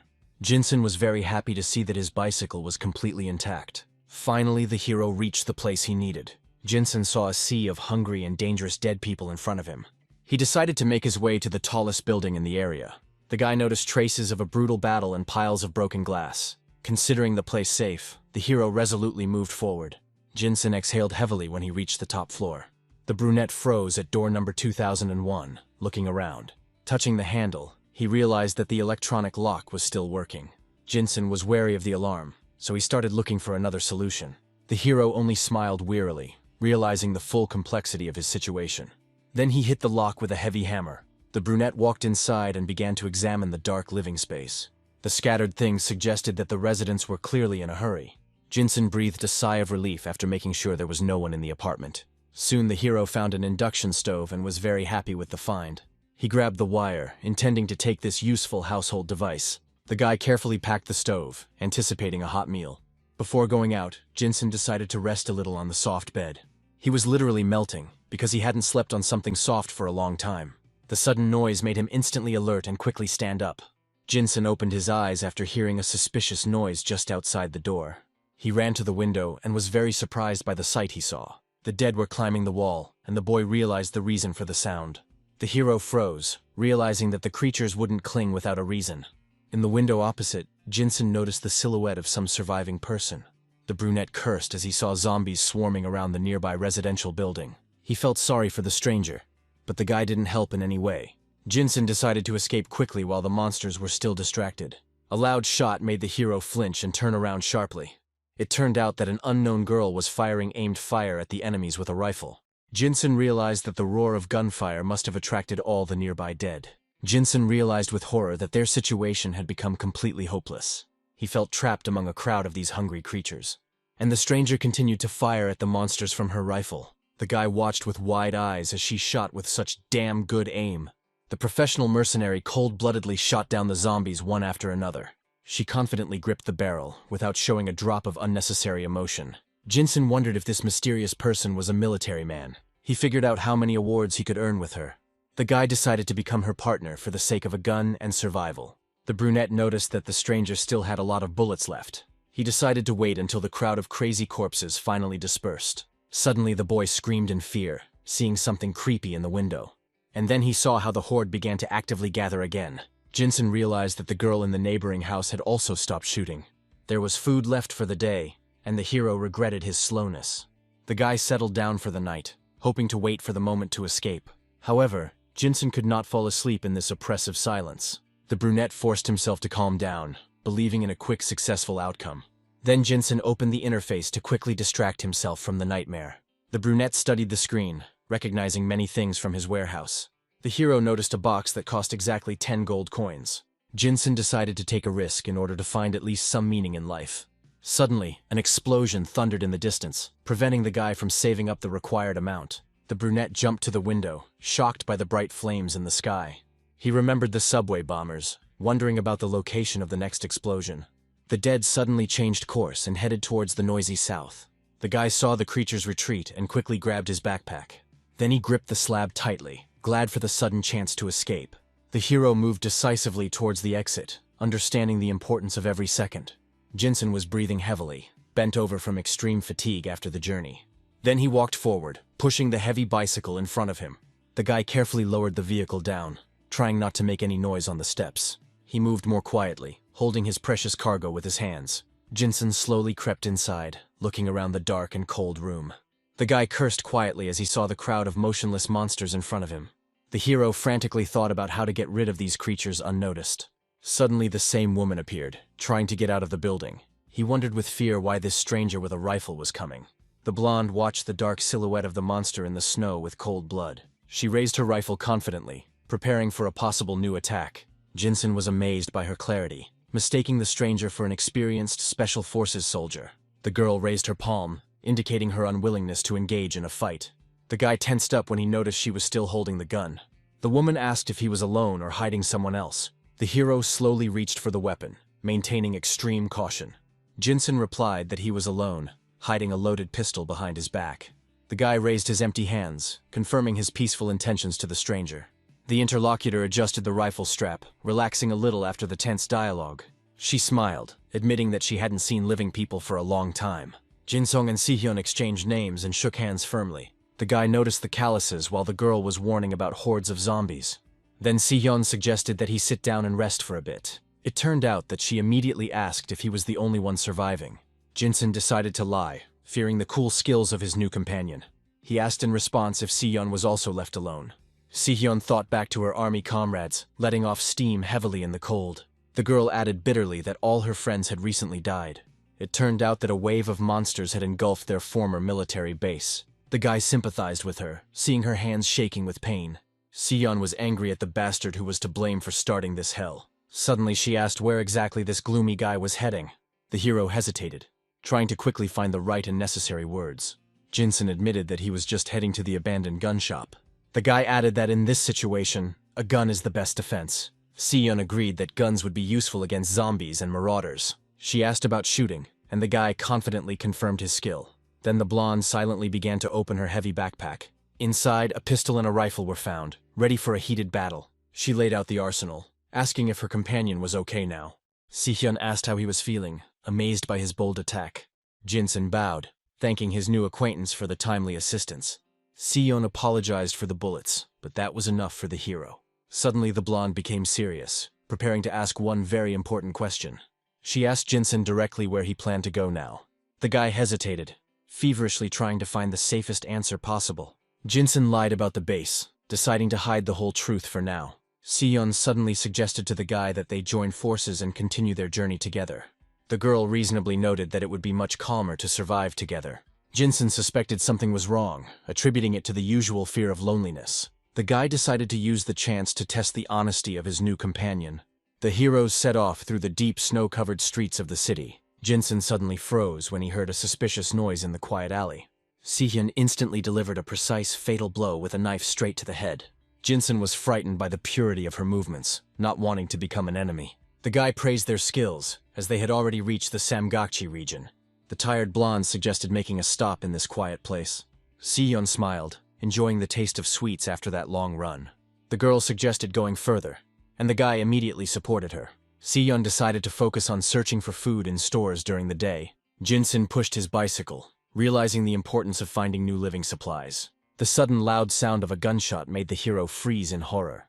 Sehyun cursed furiously as she spotted the enemies and quickly ran forward. The guy heard the silencer and wondered about the reasons for this ambush. The girl screamed angrily at the attackers, returning fire from her rifle. The guy rushed towards his companion while dangerous bullets whistled around. Jinsun was shocked by this sudden fight. Sehyun aimed her gun with concentration, and the boy tried to identify the attackers. The hero shouted out his name, noticing sparks from the bullets hitting the car directly. The armed foreigners ordered the heroes to surrender or die here immediately. Sehyun fired back furiously, loudly cursing those impudent bastards. Jinsun shouted that shooting would attract the attention of the dangerous dead. An enemy bullet crashed through the glass right in front of the guy. The mercenaries used heavy fire to pin the desperately defending girl to the ground. Sehyun continued firing, not wanting to surrender to these impudent mercenaries. Jinsun warned that the noise of gunfire would soon bring a horde here. The girl furiously replied that she would never return to those scumbags. The guy froze in shock, looking at her sudden breakdown. Sehyun screamed that those bastards raped her in the camp. She then added that this was precisely why she decided to run away. Sehyun fired back, asking if she would lie in hell. Jinsun was agonizing over whether he could truly trust her now. Sehyun grabbed him tightly while the boy was thinking feverishly. The guy suddenly rushed forward, dodging the bullets whistling over his head. Then he screamed, shielding his head from the bright enemy sparks. In desperation, he screamed for surrender, trying to stop the fight. Soon, the hero fell to his knees in front of soldiers armed to the teeth. At this time, Sehyun started to run, hiding behind a cold corner. The soldiers shouted furiously, ordering that they open fire on her immediately. The bullet grazed the girl's shoulder, causing her to cry out in pain. The hero realized that the wounded Sehyun was using him as a shield. The soldiers ran past, paying no attention to Jinsun. The foreigners suddenly asked if he could speak English. Jinsun replied that he understood a little and could speak. Brian asked if the guy was Callie's partner. The soldier explained that this woman had just been here. The mercenary chuckled when he learned about the girl's lie about her name. Brian added angrily that the woman was blatantly lying. He then explained that she had killed 6 of their people. Jinsun was completely confused, not knowing who to trust now. The soldier reported that the target was lost due to a sudden attack by the horde. The commander ordered to leave while his comrades held back the crowd of dead. Brian turned, gesturing for the boy to remain completely calm. Jinsun thanked them, realizing the mortal danger near Sehyun. The mercenaries picked up the things, surprised by the weight and softness of the backpack. Jinsun watched in horror as the soldiers unceremoniously grabbed his backpack. He was painfully aware that he was about to lose all his valuable supplies. In desperation, he shouted out, forbidding these people to take the bag. The soldiers looked sternly, continuing to hold his belongings tightly. The mercenary rudely asked if the guy had stolen their gun. Jinsun was worried, realizing that it was impossible to get the backpack back by force. The hero looked at those standing in front of him in complete silence. The guy swallowed nervously, waiting for the decision of these stern mercenaries. The group leader unexpectedly handed Jinsun his bag of supplies. Jinsun took his backpack, sincerely thanking the people for their help. The mercenaries left, wishing to meet again alive. Left alone, the guy decided that it was time to return quickly. Jinsun got on his bike and rode along the snowy road. The boy discovered the bullet hole, realizing that the way home was long. Jinsun coughed from the cold as he continued his journey through the snowstorm. Jinsun checked the map and decided to quickly mask the smell. He then noticed the coins, realizing that Sona had been fighting hard. It turned out that the system automatically combined them into one group. The guy suddenly realized that the survivors in the warehouse could have been killed. Remembering the mutants, he understood their eerie direction towards Whedon. Jinsun was horrified by the base breakthrough and screamed in complete despair. After this, the guy rushed with all his might to save his friends. Sweating profusely, he prayed that he could help in time. At this time, the people at the base saw the horde in horror. The locks clicked as the monsters began to tear at the heavy chains. Sona and her partner desperately tried to hold the gate against the onslaught. Suddenly, clawed paws grabbed the frightened boy's clothes. A loud scream rang out as the monsters broke the last chains. His companion dragged him inside, shouting that defending the entrance was useless. The girl suggested blocking the stairs, hoping that the zombies would be slow. The bespectacled man objected that the creatures could easily climb up the slopes. The heroes realized that a grueling war in the passage awaited them. The girl ordered to quickly take weapons for a long defense of the camp. The man gripped the handle of the heavy machete tightly with trembling hands. And then he cowardly suggested dropping everything and running away. Sona asked in shock why he was even talking like that now. After this, Sona suddenly grabbed her partner by the chest. The girl reminded them of the agreement to defend the base until the leader returned. The guy explained that first they needed to survive themselves. Sona firmly stated that she would stand at her post until the end. Then Sona extended her hand to her frightened assistant again. She ordered him to forget about escaping and take the weapon. Sona added that it is easier to defend positions than to recapture them later. The guy sighed heavily and rubbed his head tiredly from stress. In the end, he agreed to try to hold out against the horde. Sona ran up while her companion asked her to wait a bit. The girl froze, noticing a mysterious biker below, right next to the fence. Soon the driver seemed frighteningly and strangely familiar to her. The motorcyclist stood silently, blinding everything around him with the bright light of his headlights. The heroine's gaze was filled with horror from a sudden and terrible guess. The taut chains snapped with a roar under the powerful pressure of the crowd. Bloodthirsty monsters poured into the courtyard, filling everything with wild screams. Sona screamed that the gates couldn't hold and were now broken. People were panicking and couldn't understand where so many zombies came from. The bespectacled man in black hoped for the strength of the glass on the first floor. The creatures burst inside, causing the survivors to scream wildly in fear. A hungry horde of monsters instantly filled the passage, foreshadowing a bloody massacre. The maddened infected screamed, finally losing the last vestiges of their human nature. Fresh blood on the wall silently screamed about the recent massacre. Jinsen had hoped to meet singles, but the reality turned out to be much harsher. Then the guy noticed the torn chains and the gates thrown wide open. Horror instantly gripped the hero at the sight of the open entrance. Jinsen realized in despair that everything had gone to hell. Meanwhile, Sona furiously chopped at the enemies with her trusty spear. The girl exhaled wearily, standing on a mountain of dead bodies.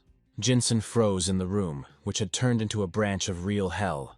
Wild horror was reflected on his face at the bloody carnage. It turned out that the survivors' belongings were still in place, and then he rushed in panic into the depths of the dark office. The hero desperately shouted out the names of his friends, trying to find at least someone. The empty corridors were silent, because there was no one in the building. He never found any traces of the zombies breaking through further. The painful guess made his heart freeze with wild fear. The boy closed his eyes, praying that reality would turn out to be just a bad nightmare. Suddenly, Jinsen froze as he recognized the familiar voice of the assistant manager. The stunned Sona and her assistant immediately recognized the guest as one of their own. The happy girl flew into the arms of her senior colleague. The exhausted boy drank greedily, rejoicing in the strength of the tempered glass doors. Sona said that she had the idea to leave a narrow gap for defense. The heavy chains closed, turning the ordinary room into a secure fortress. Now all that was left was to silently watch the hell raging in the street. The armored entrance became a reliable shield for people from monsters. Soon, Choi's assistant suddenly shouted out his legendary phrase. He loudly ordered to pull and not push the damn bastards. The barricade of corpses deprived the zombies of any hope of breaking through. They locked the door again and hid until the creatures disappeared. Then the guys went to get some metal to fix the broken gate. After hard work, they finally rested and drank tea. Jinsen smiled contentedly, because he had obtained everything he needed. The guy reminded his friends about the stove they had seen earlier. These spare parts were enough to assemble a generator for the base. Sona gently noted that the guy had been through a lot, and then he decided to show the main highlight of the whole program. The friends froze and even jokingly asked for a drumroll. The backpack contained a real firearm, which shocked everyone around.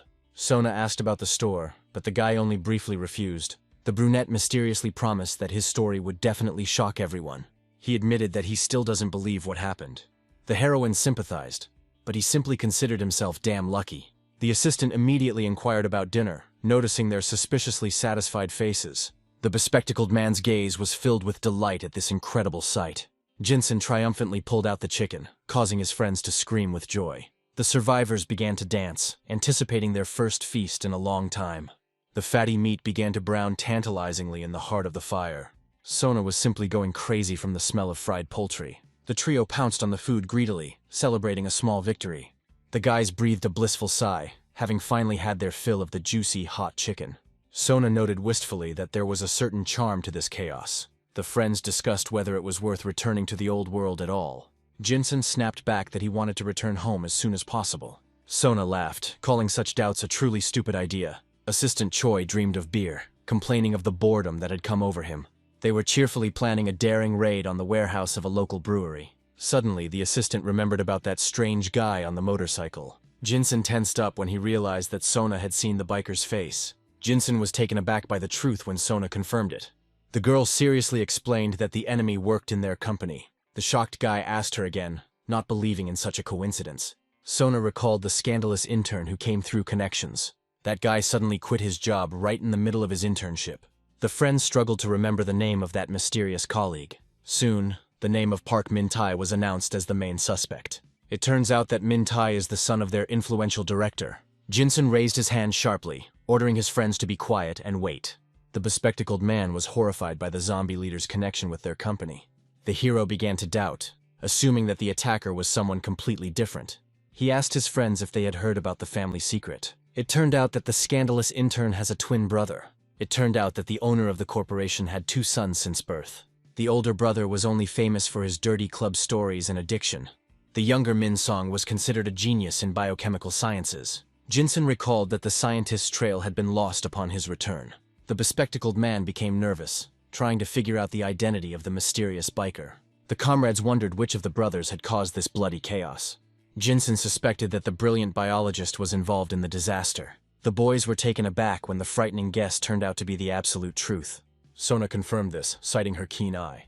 Jinsen decided to keep this dangerous secret between the 3 of them. Soon the bespectacled man found a new suspicious post on the forum. The boys noticed an article about the secrets of a strange Western shelter. The leaked footage clearly showed the activities of a real sect. The sectarians under the banner of Jira loudly trumpeted about the end of the world. A crazed mob of cultists forcibly seized Incheon Airport. Then Jinsen silently listened to Sona's arguments about the convenience of the airport. And in the end, the assistant manager decided to personally sort everything out. He warned his friends against contact with dangerous sectarians. The guy promised to collect information and report only the important things. Jinsen exhaled heavily in the cold, collecting his thoughts. The group realized that they needed to address this headache. The hero decided to resolve the problem as quietly and quickly as possible. Then Jinsen began to pull back the heavy bars with great effort. Sona watched carefully as the strong metal gave way. Abandoned work tools lay scattered in disarray on the snow. After 6 hours of work, the friends collapsed helplessly into the snow. Sona was relieved to see that they were almost done. Sona chuckled contentedly, considering their work quite worthy. She emphasized that the design of the opening was particularly successful. The girl called a double door the best solution for protection. Jinsen nodded approvingly, confirming the success of this cool idea. Then the boys hurried inside, wondering about their comrade's success. A bicycle, converted into a strange mechanism, gleamed in the room. Friends were stunned by the homemade product, recognizing the idea as brilliant. The bespectacled man proudly explained that the bike generator was producing electricity at full capacity. He specially placed it near the window for convenient observation. Jinsen wearily asked for the physics of the work to be explained in a much simpler manner. The bespectacled man admitted that the effectiveness of his homemade device was completely worthless. Sona immediately clarified how long the charge of this thing would last. It turned out that a whole hour of torment would only provide crumbs of warmth. A friend promised that now the phones will always be charged. Sona appreciated the coolness of the idea of generating electricity without solar panels. Jinsen thanked the guy for taking a risk for the sake of the induction cooker he needed. The hero gave the craftsman a friendly hug, praising him for his excellent work. The boys chatted heartily as the sky was painted by a bright winter sunset. Later, Jinsen settled in the system, searching for goods to defend the base. He spat on saving and daringly pressed the buy button. The system returned an empty result for the request for protective equipment. An attempt to order a pistol through a search was also unsuccessful. The guy switched to trackers, hoping to find at least some clue. The hero's gaze frantically froze on the bright glow of the system screen. He was glad of the chance to track all enemies and his own when separated. After confirming the purchase, Jinsen rushed straight down the stairs. Suddenly he drew his weapon, realizing the reality of the impending mortal threat. The partner screamed, trying to quickly wake up his frozen leader. Sunbae pressed his sights to the rifle's scope, preparing to cover his comrades. Jinsen and Sona readied their guns, waiting for the two uninvited guests to appear. Sona trembled as she admitted she had never held a gun before. Jinsen told me to just aim and pull the trigger of the gas weapon. The guy patiently helped Sonya aim, convincing her of the simplicity of the matter. Sona looked alarmed, realizing the mortal danger of this moment. Jinsen forbade opening fire while the uninvited guests stood still. He intended to pull the trigger only in any emergency. The girl nodded in response, confirming her complete readiness for action. Then the hero ordered Sonya to carefully watch her signs. Suddenly, Jinsen saw someone's approaching figures in the snowy darkness. The hero was stunned when he recognized the silhouettes of an adult and a child. The bespectacled man noticed the targets and signaled with his fingers to his comrades. Sona confirmed the absence of enemies, and Jinsen only nodded seriously. Jinsen told his companion to be ready, and she instantly concentrated. The hero pointed the gun at the guests, ordering them to stand still. The elderly man in the hood froze, taken aback by the sharp shout. A small child in a bright orange down jacket stood frozen in fear nearby. It turned out that the old man was simply leading his little granddaughter through the cold. The traveler raised his hands, calling himself and the girl ordinary refugees. Jinsen asked sullenly from where exactly they came from. The old man told about the destroyed shelter and the long search for salvation. The old man begged for help, showing his only old axe. The travelers confirmed that there was no one else except the two of them. Jinsen thought hard under Sona's worried and quiet gaze. The guy told Sonya to step back and watch carefully from cover. The hero took aim at the gate while the girl obediently retreated. Jinsen carefully touched the handle, preparing to let in these uninvited guests. He swung the door open sharply, without lowering his loaded weapon. Jinsen ordered the survivors to approach him slowly and carefully. Then he ordered the old man to close the door tightly behind him. The hero ordered the travelers to wait, while the frightened girl sought protection. The girl offered to let the old man and his child in, since there would be enough food for everyone, Choi countered, reminding him that in this world, people often betray. Sona felt sorry for the travelers, who looked extremely exhausted and hungry. The guy with glasses snapped that pity was not a reason to take risks. A fierce battle of arguments began, mercy versus cold calculation and fear. The group froze in tension, realizing that everyone was right in their own way. Suddenly, Sunbae broke off the argument, deciding to let the strangers in after all. Sona screamed joyfully while Assistant Choi stood in complete stupor. The leader then hugged Choi, explaining the urgent need for new people. He emphasized that the strong old man would help them clear the rubble, and the child, in the hero's opinion, will be able to help the group on duty. Then Sona happily clapped Jinsung's hand in agreement. Soon a gray backpack was passed through the fence bars for inspection. The heroes examined the stranger's belongings under the watchful eye of Jinsen. Sona confirmed that the people who arrived were completely clean and safe. The guy invited them in, keeping his hand cautiously on his pistol. The rescued began to bow low, endlessly thanking their new saviors.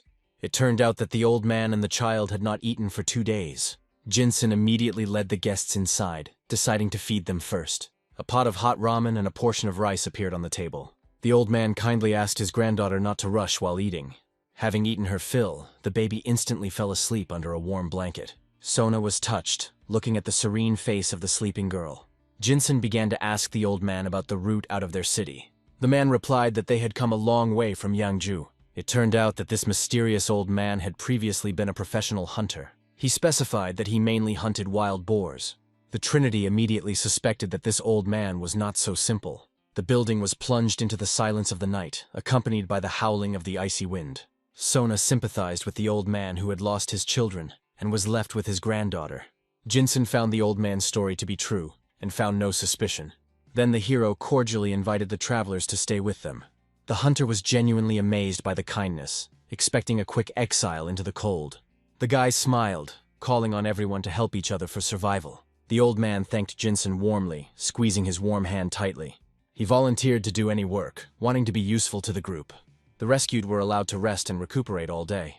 The girls slept peacefully, finally safe and warm. Choi secretly watched the guests, trying to guess their intentions.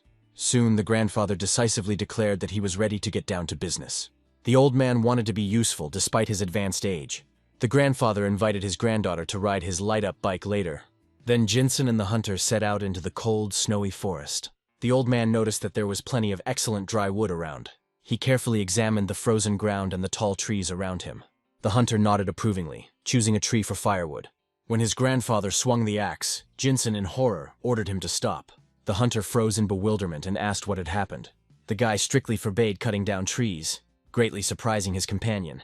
Jinsen explained that the noise of the axe would attract a crowd of hungry zombies. Fresh stumps could give away their location to dangerous strangers. Jinsen finished collecting dry branches into his backpack. During the gathering, the heroes started talking about their difficult past.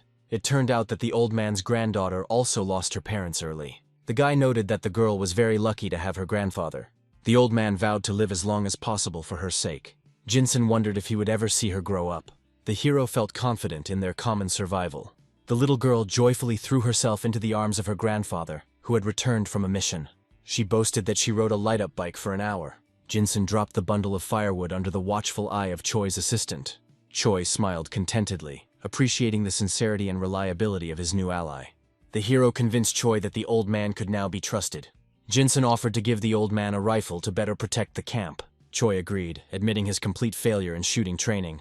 The granddaughter was surprised that her grandfather suddenly changed his old hat. It turned out that the boy nobly gave the old man his warm attire. The hero insisted on the gift, not listening to his grandfather's timid objections. The hunter tried on the gift and warmly thanked the boy for his kindness. Jinsen laughed it off cheerfully, citing his hot young blood. The system notified about the acceptance of a new member into the squad. Jinsen's face suddenly distorted with the onset of horror. Prices in the store have risen sharply due to the expansion of the group. The guy turned pale, realizing that everything had gone up in price by a coin. Choi asked worriedly what had happened to his partner. Jinsen cited fatigue after the arduous task of gathering food.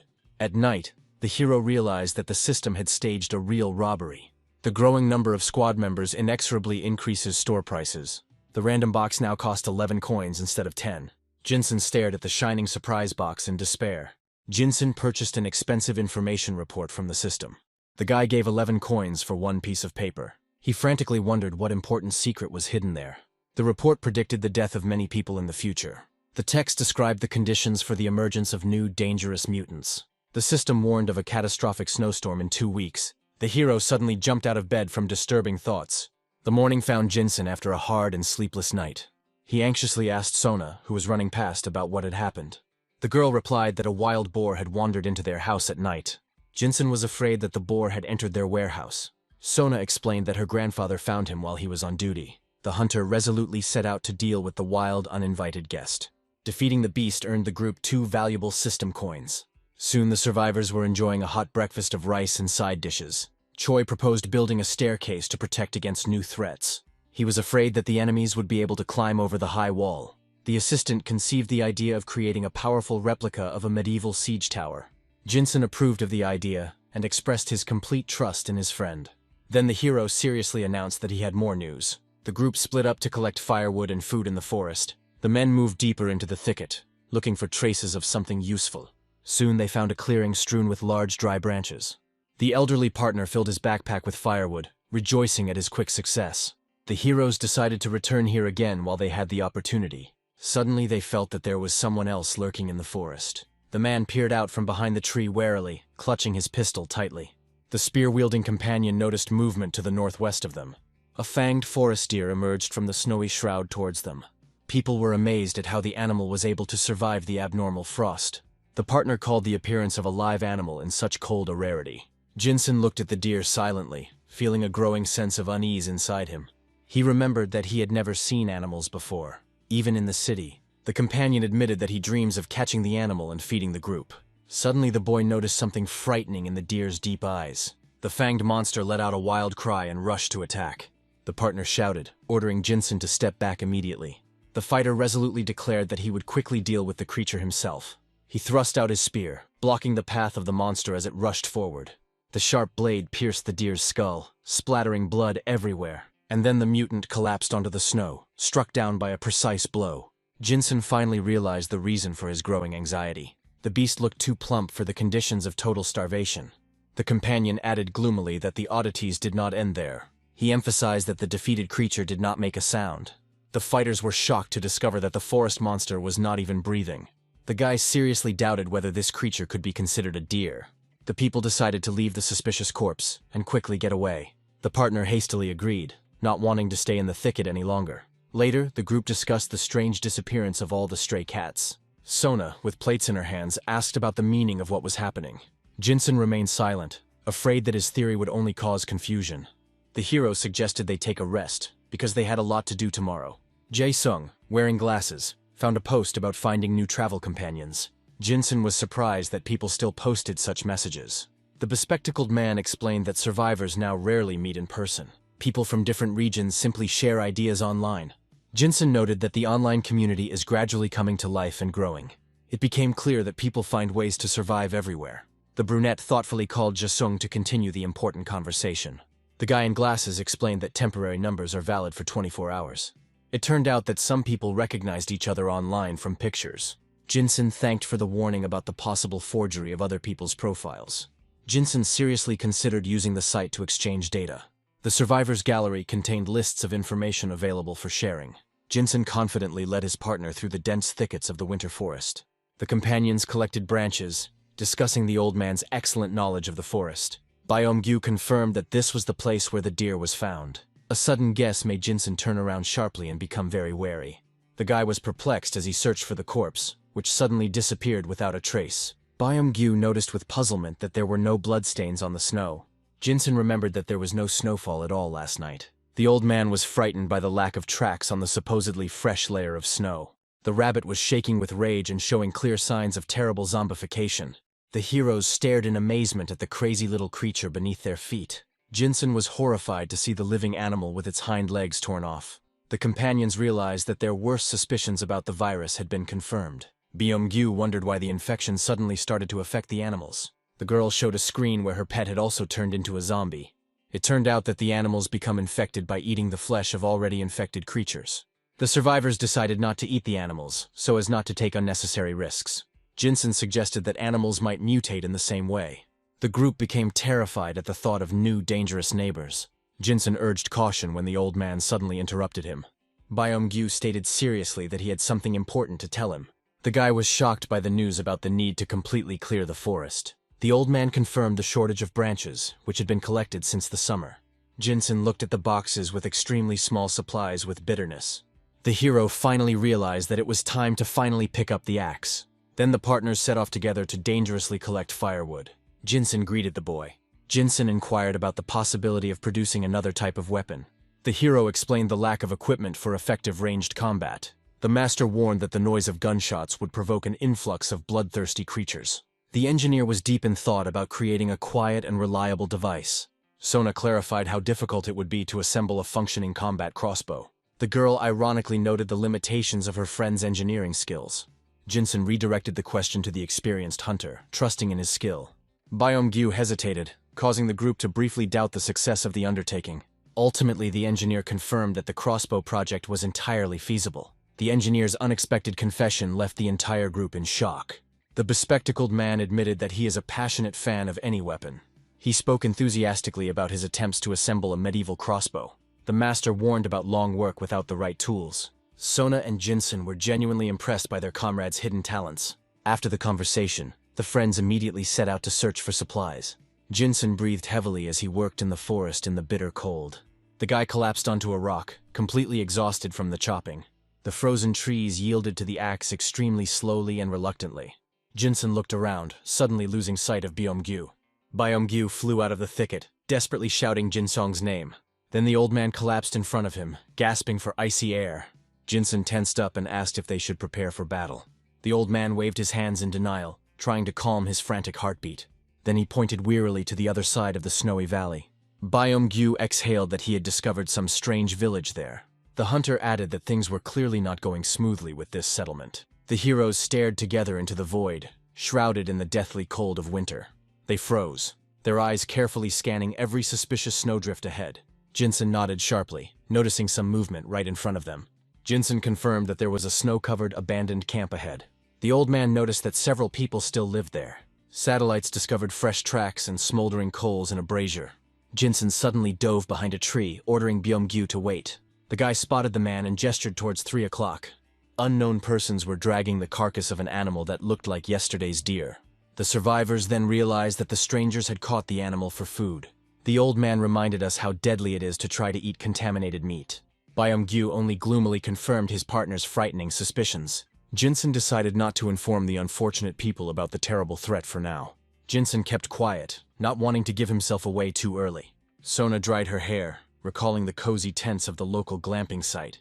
Jinsun listened attentively about the camp nestled under a steep cliff. It turned out that these tents were equipped with the comfort of a real hotel. Sona explained that the rocks in the cemetery were preventing them from getting to them. Jinsun's face darkened, realizing the inevitability of an imminent meeting with strangers. The girl wondered why those people were even going into the forest. Jinsun realized that the fresh stumps would quickly give away their secret hideout. Byom-gyu asked Sonu to personally check the situation in the camp tomorrow. The old man smiled slyly, praising his young partner's keen eyesight. Sona noticed a group of about 10 people ahead. Jinsun inquired about the situation, and Sona called it strange. The people in the camp looked surprisingly normal and ordinary. Sona looked closely, trying to find a hidden catch in them. The girl was horrified by the absolute lack of any emotion on their faces. The strangers worked in silence, showing no human feelings at all. Jinsun admitted that 10 emotionless people are very alarming. The heroes felt uneasy because of the eerie atmosphere of this place. Sona continued to watch the frightening and silent spectacle in a daze. In the silence, people moved mechanically, like soulless puppets. The little girl looked out from behind the edge of the high windowsill in surprise. She joyfully watched through the window as the elders approached. Sona recalled with a shudder the eerie faces of the puppet people. Byom-gyu's little granddaughter rushed enthusiastically to meet her little sister. Sona gently picked up the girl, hugging her tightly. The girl kindly asked if the little girl had played well enough. The child was bragging about the long ride on their new homemade contraption. Suddenly the girl began to sniff Sona's hair carefully. The baby was genuinely surprised by the changed and very strange smell. Sona froze in shock, frightened by the child's sudden remark. Sona worriedly asked Jinsong if she smelled something. The girl smelled a musty odor instead of the usual aroma of ripe fruit. Sona wondered in horror if the strange stench was coming from the others. The little girl was perplexed, because in the forest she had carefully observed hygiene. Jinsun stood silently, pondering the frightening words of his little companion. Sona abruptly changed the subject, pulling everyone to dinner quickly. The guy had a gloomily presentiment of an imminent storm after the false hope of the people. Jinsun understood that only a few would survive the coming icy hard labor. The hero passed on the information, leaving the decision to the conscience of the other survivors. Friends suddenly called out to Jinsun as he stood on the stairs. Friends happily told Jinsun the latest news about the end of the Ice Age. But he stopped them, warning them not to make noise ahead of time. Sona agreed, realizing that trouble could happen at any moment. Jinsun added gloomily that this was only the calm before the storm. He realized his harshness, but preparing for survival was more important. 6 days later, Byom-gyu fell ill with severe body aches. Soon the group set out in full force to search for provisions. On the 5th day, luck finally smiled upon them with food. The partner suddenly noticed someone and called Jinsun to come closer. The hero froze, genuinely surprised by the unexpected find in the snow. They peered into the snowy darkness for a long time, but saw nothing. The partner doubted whether it was a person or a zombie hiding in the snowdrifts. He suggested the existence of another village, but Jinsun quickly objected. The camera's zoom revealed that they were being closely watched. Jinsun gloomily stated that the mysterious guest suddenly disappeared from sight. The friend reasoned that any shelter would have to be changed sooner or later. The group decided to quickly transfer all the supplies they found to the base. Along the way, they came across strange children's targets on sticks. The partner called them pathetic, trying to hide the growing excitement inside. Then he prepared a white cloth and asked the hero if it was ready. The friend excitedly promised to show Jinsun a real technical masterpiece. Then he dramatically tore off the fabric, revealing a powerful homemade crossbow. Jinsun appreciated the rough metal, and the creator was pleased with such a sincere reaction. The comrade explained that the prototype is only effective when fired at direct fire. He later showed off a meager supply of 10 hastily made bolts. The shells were hard to come by, so the heroes decided to go for materials soon. Jinsun picked up the heavy weapon and was surprised by its impressive weight. The partner commanded to rest the crossbow on the ground, putting his foot in the stirrup. The hero pulled the bowstring with great difficulty, recognizing the complexity of the powerful mechanism. A friend praised the excellent tension and expressed anticipation for the test. A friend suggested shooting, and Jinsun decisively pulled the trigger. The heavy bolt whistled away into the thick snow-covered darkness. The sudden explosion made Jinsun turn around warily towards the noise. Sona hugged the frightened girl, assuring her that everything was calm nearby. She screamed when she noticed a bright flash over the forest near the village. The partner offered to scout out the situation, but the hero sharply rebuffed him. Jinsun realized that the noise of the explosion would attract all the nearby dead. He noted gloomily that their warehouse was right in the way. A huge crowd of hungry monsters could already be heading towards them. The hero climbed up the watchtower, peering into the gray distance. From the tower, Jinsen ordered his partner to prepare for the imminent appearance of enemies. Shadows appeared in the distance, and he confirmed that they were coming. And then a huge crowd of zombies rushed straight down the snowy road. A sharp spear whistled through the frosty air as it flew towards the monsters. The weapon pierced the first dead man, pinning him to the rubble. Sona and Byom-gyu took up positions, preparing for a bloody fight. Jinsen froze in horror, noticing something truly creepy in the crowd. Among the ordinary zombies, a huge mutant in a torn dress towered. And then the terrible creature quickly headed straight for their shelter. Jinsen cursed as he realized the alarming speed at which this dangerous horde was approaching. The creature climbed upward. Jinsen took aim, not planning to test the crossbow so soon. The bowstring snapped loudly and the bolt fell into the void. The projectile flew past, barely missing the mutant's shoulder. The guy cursed, realizing that he had made a huge mistake. He frantically pulled the bowstring, trying to reload the weapon as quickly as possible. The hero desperately pressed on the lever, begging the mechanism to work. Reloading was too slow, causing the boy to curse the device. Jinsen froze, focusing his extremely cold gaze on the target. He ordered himself to calm down, forbidding the mutant to enter inside. Finally, the shutter clicked, and Jinsen happily celebrated the success. Noticing the enemy's maneuver, he decided to sharply deviate his trajectory. The new bolt came off, perfectly maintaining the direction the guy had set. A powerful blow threw the bloodthirsty monster far back. Jinsen was surprised by the unexpected killing power of his new acquisition. The guy decided to later be sure to thank Jaesung for his help. At this time, Jaesung was furiously fighting off the mutants with a spear. The guy's glasses were splattered with blood, but he remained calm. The sharp blade sank deep into the flesh of another monster. The mutilated creature fell dead, struck down by a precise and powerful blow. The old man began to climb the wall. Byom-gyu met the huge mutant with a spear at the ready. The monster finally fell dead onto the cold concrete. The girl flew up to her grandfather, inquiring about his wounds. The old man gloomily noted the frightening vitality of these new creatures. Sona agreed that it had become more difficult to pierce their tough skin. Jinsen realized with horror that the supply of bolts had run out. He looked around the city, plunged into icy chaos. The hero swallowed hard, feeling his strength finally leaving him. Right in front of him, a whole crowd of hungry monsters was swarming. The nightmare finally ended, leaving the cold snow strewn with the bodies of monsters. They survived thanks to fortifications and timely arrival of reinforcements. The group survived, but the number of dangerous mutants increased sharply. The hero received the reward and thought about buying a random box. Sona breathed heavily as she trudged along after the long battle. Jinsen turned around abruptly, noticing a strange flash of light in the twilight. The granddaughter signaled with a flashlight, warning of approaching strangers. Jinsen ordered everyone to prepare for the visit of uninvited guests. Byom-gyu immediately ran up to provide fire cover for the group. And then Jinsen himself moved towards the entrance to intercept. Jinsen raised his empty crossbow, remembering that there were no bolts. A lonely guy ran through the snow, constantly looking back. Jaesung was amazed to see a living person among the snow. The bloodied, unarmed stranger frantically fled. Jinsen searched the bag, but the ammunition was completely gone. He decided to use the empty crossbow for the sake of simple intimidation. The exhausted boy continued his desperate run through the snowdrifts. Byom-gyu and Jaesung prepared to face the potential threat. The fugitive froze in horror when he saw the weapon in front of him. Jinsen raised his crossbow and sternly ordered the stranger to stand. The bloodied guy approached the camp in panic. Jinsen threatened to shoot him if he dared to move. The little girl watched the people leaving down the corridor from around the corner. She told Jinsen that her grandfather had simply gone to the toilet. The girl approached the hero, intending to tell him something important. She added seriously that it should be their secret. The guy warned her that he smelled bad now too. The girl just blinked her eyes in surprise, not understanding his words. She clarified that the man had a strange, musty smell. A dejected stranger with a mug in his hands agreed to tell everything. The man recalled their survival in a campsite with a small group of families. Returning with the spoils, he joyfully called out to a certain Sujin. At home, he was met by his loving wife and little happy daughter. He explained that they were lucky to find food early today. The family was genuinely proud of his success in finding supplies. Then he kissed his daughter tenderly, hearing words of love. That day started out as a completely ordinary and calm one.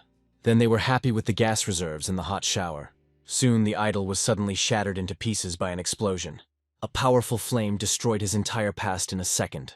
The man lay unconscious on the floor in the cold snow. Coming to his senses, he opened his pain-filled eyes with difficulty. The hero trembled, painfully trying to comprehend the scale of the disaster that had occurred.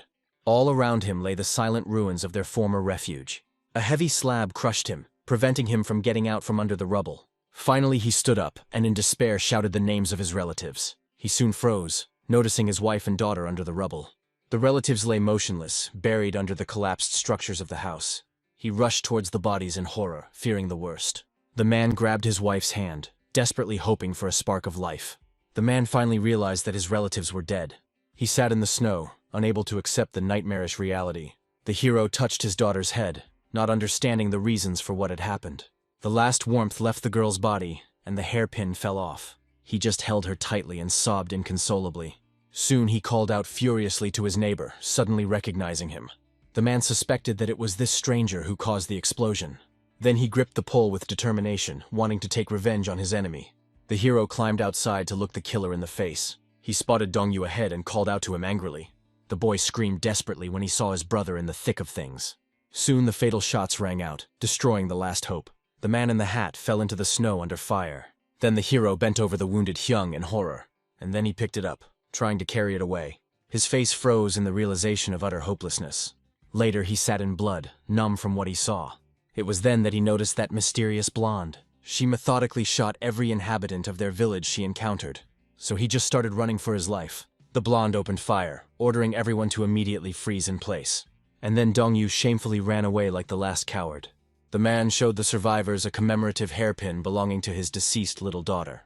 The stranger remembered the daughter's order to her father to survive at all costs. Hearing this, Sona burst into tears, unable to contain her emotions. Jinsen became suspicious, wondering about the reasons for Kelly's attack on the village. The hero lamented that she had not come to the village for resources. Then the guest tearfully asked permission to stay with them for just one day. Jinsen and Sona looked at each other silently, considering the man's unexpected request. Finally, the guy allowed him to rest while he made his own decision. Jinsen stood silently in the corridor, lost in dark thoughts. Suddenly, Byung-gyu shuddered in fear, noticing the hero behind him. The old man quietly asked the boy about his impressions of the uninvited guest. Jinsen replied that he was not sure, and that the guest would not stay long. Byung-gyu sensed the guest's lie and asked the guy about his plans. The hero decided to check whether Baek Dong-gyu had told him the truth. The old man only asked anxiously if the guy was really going to leave. Then Kelly rushed into the room with the zombie's body. The blonde coldly announced that she would go to the village right now.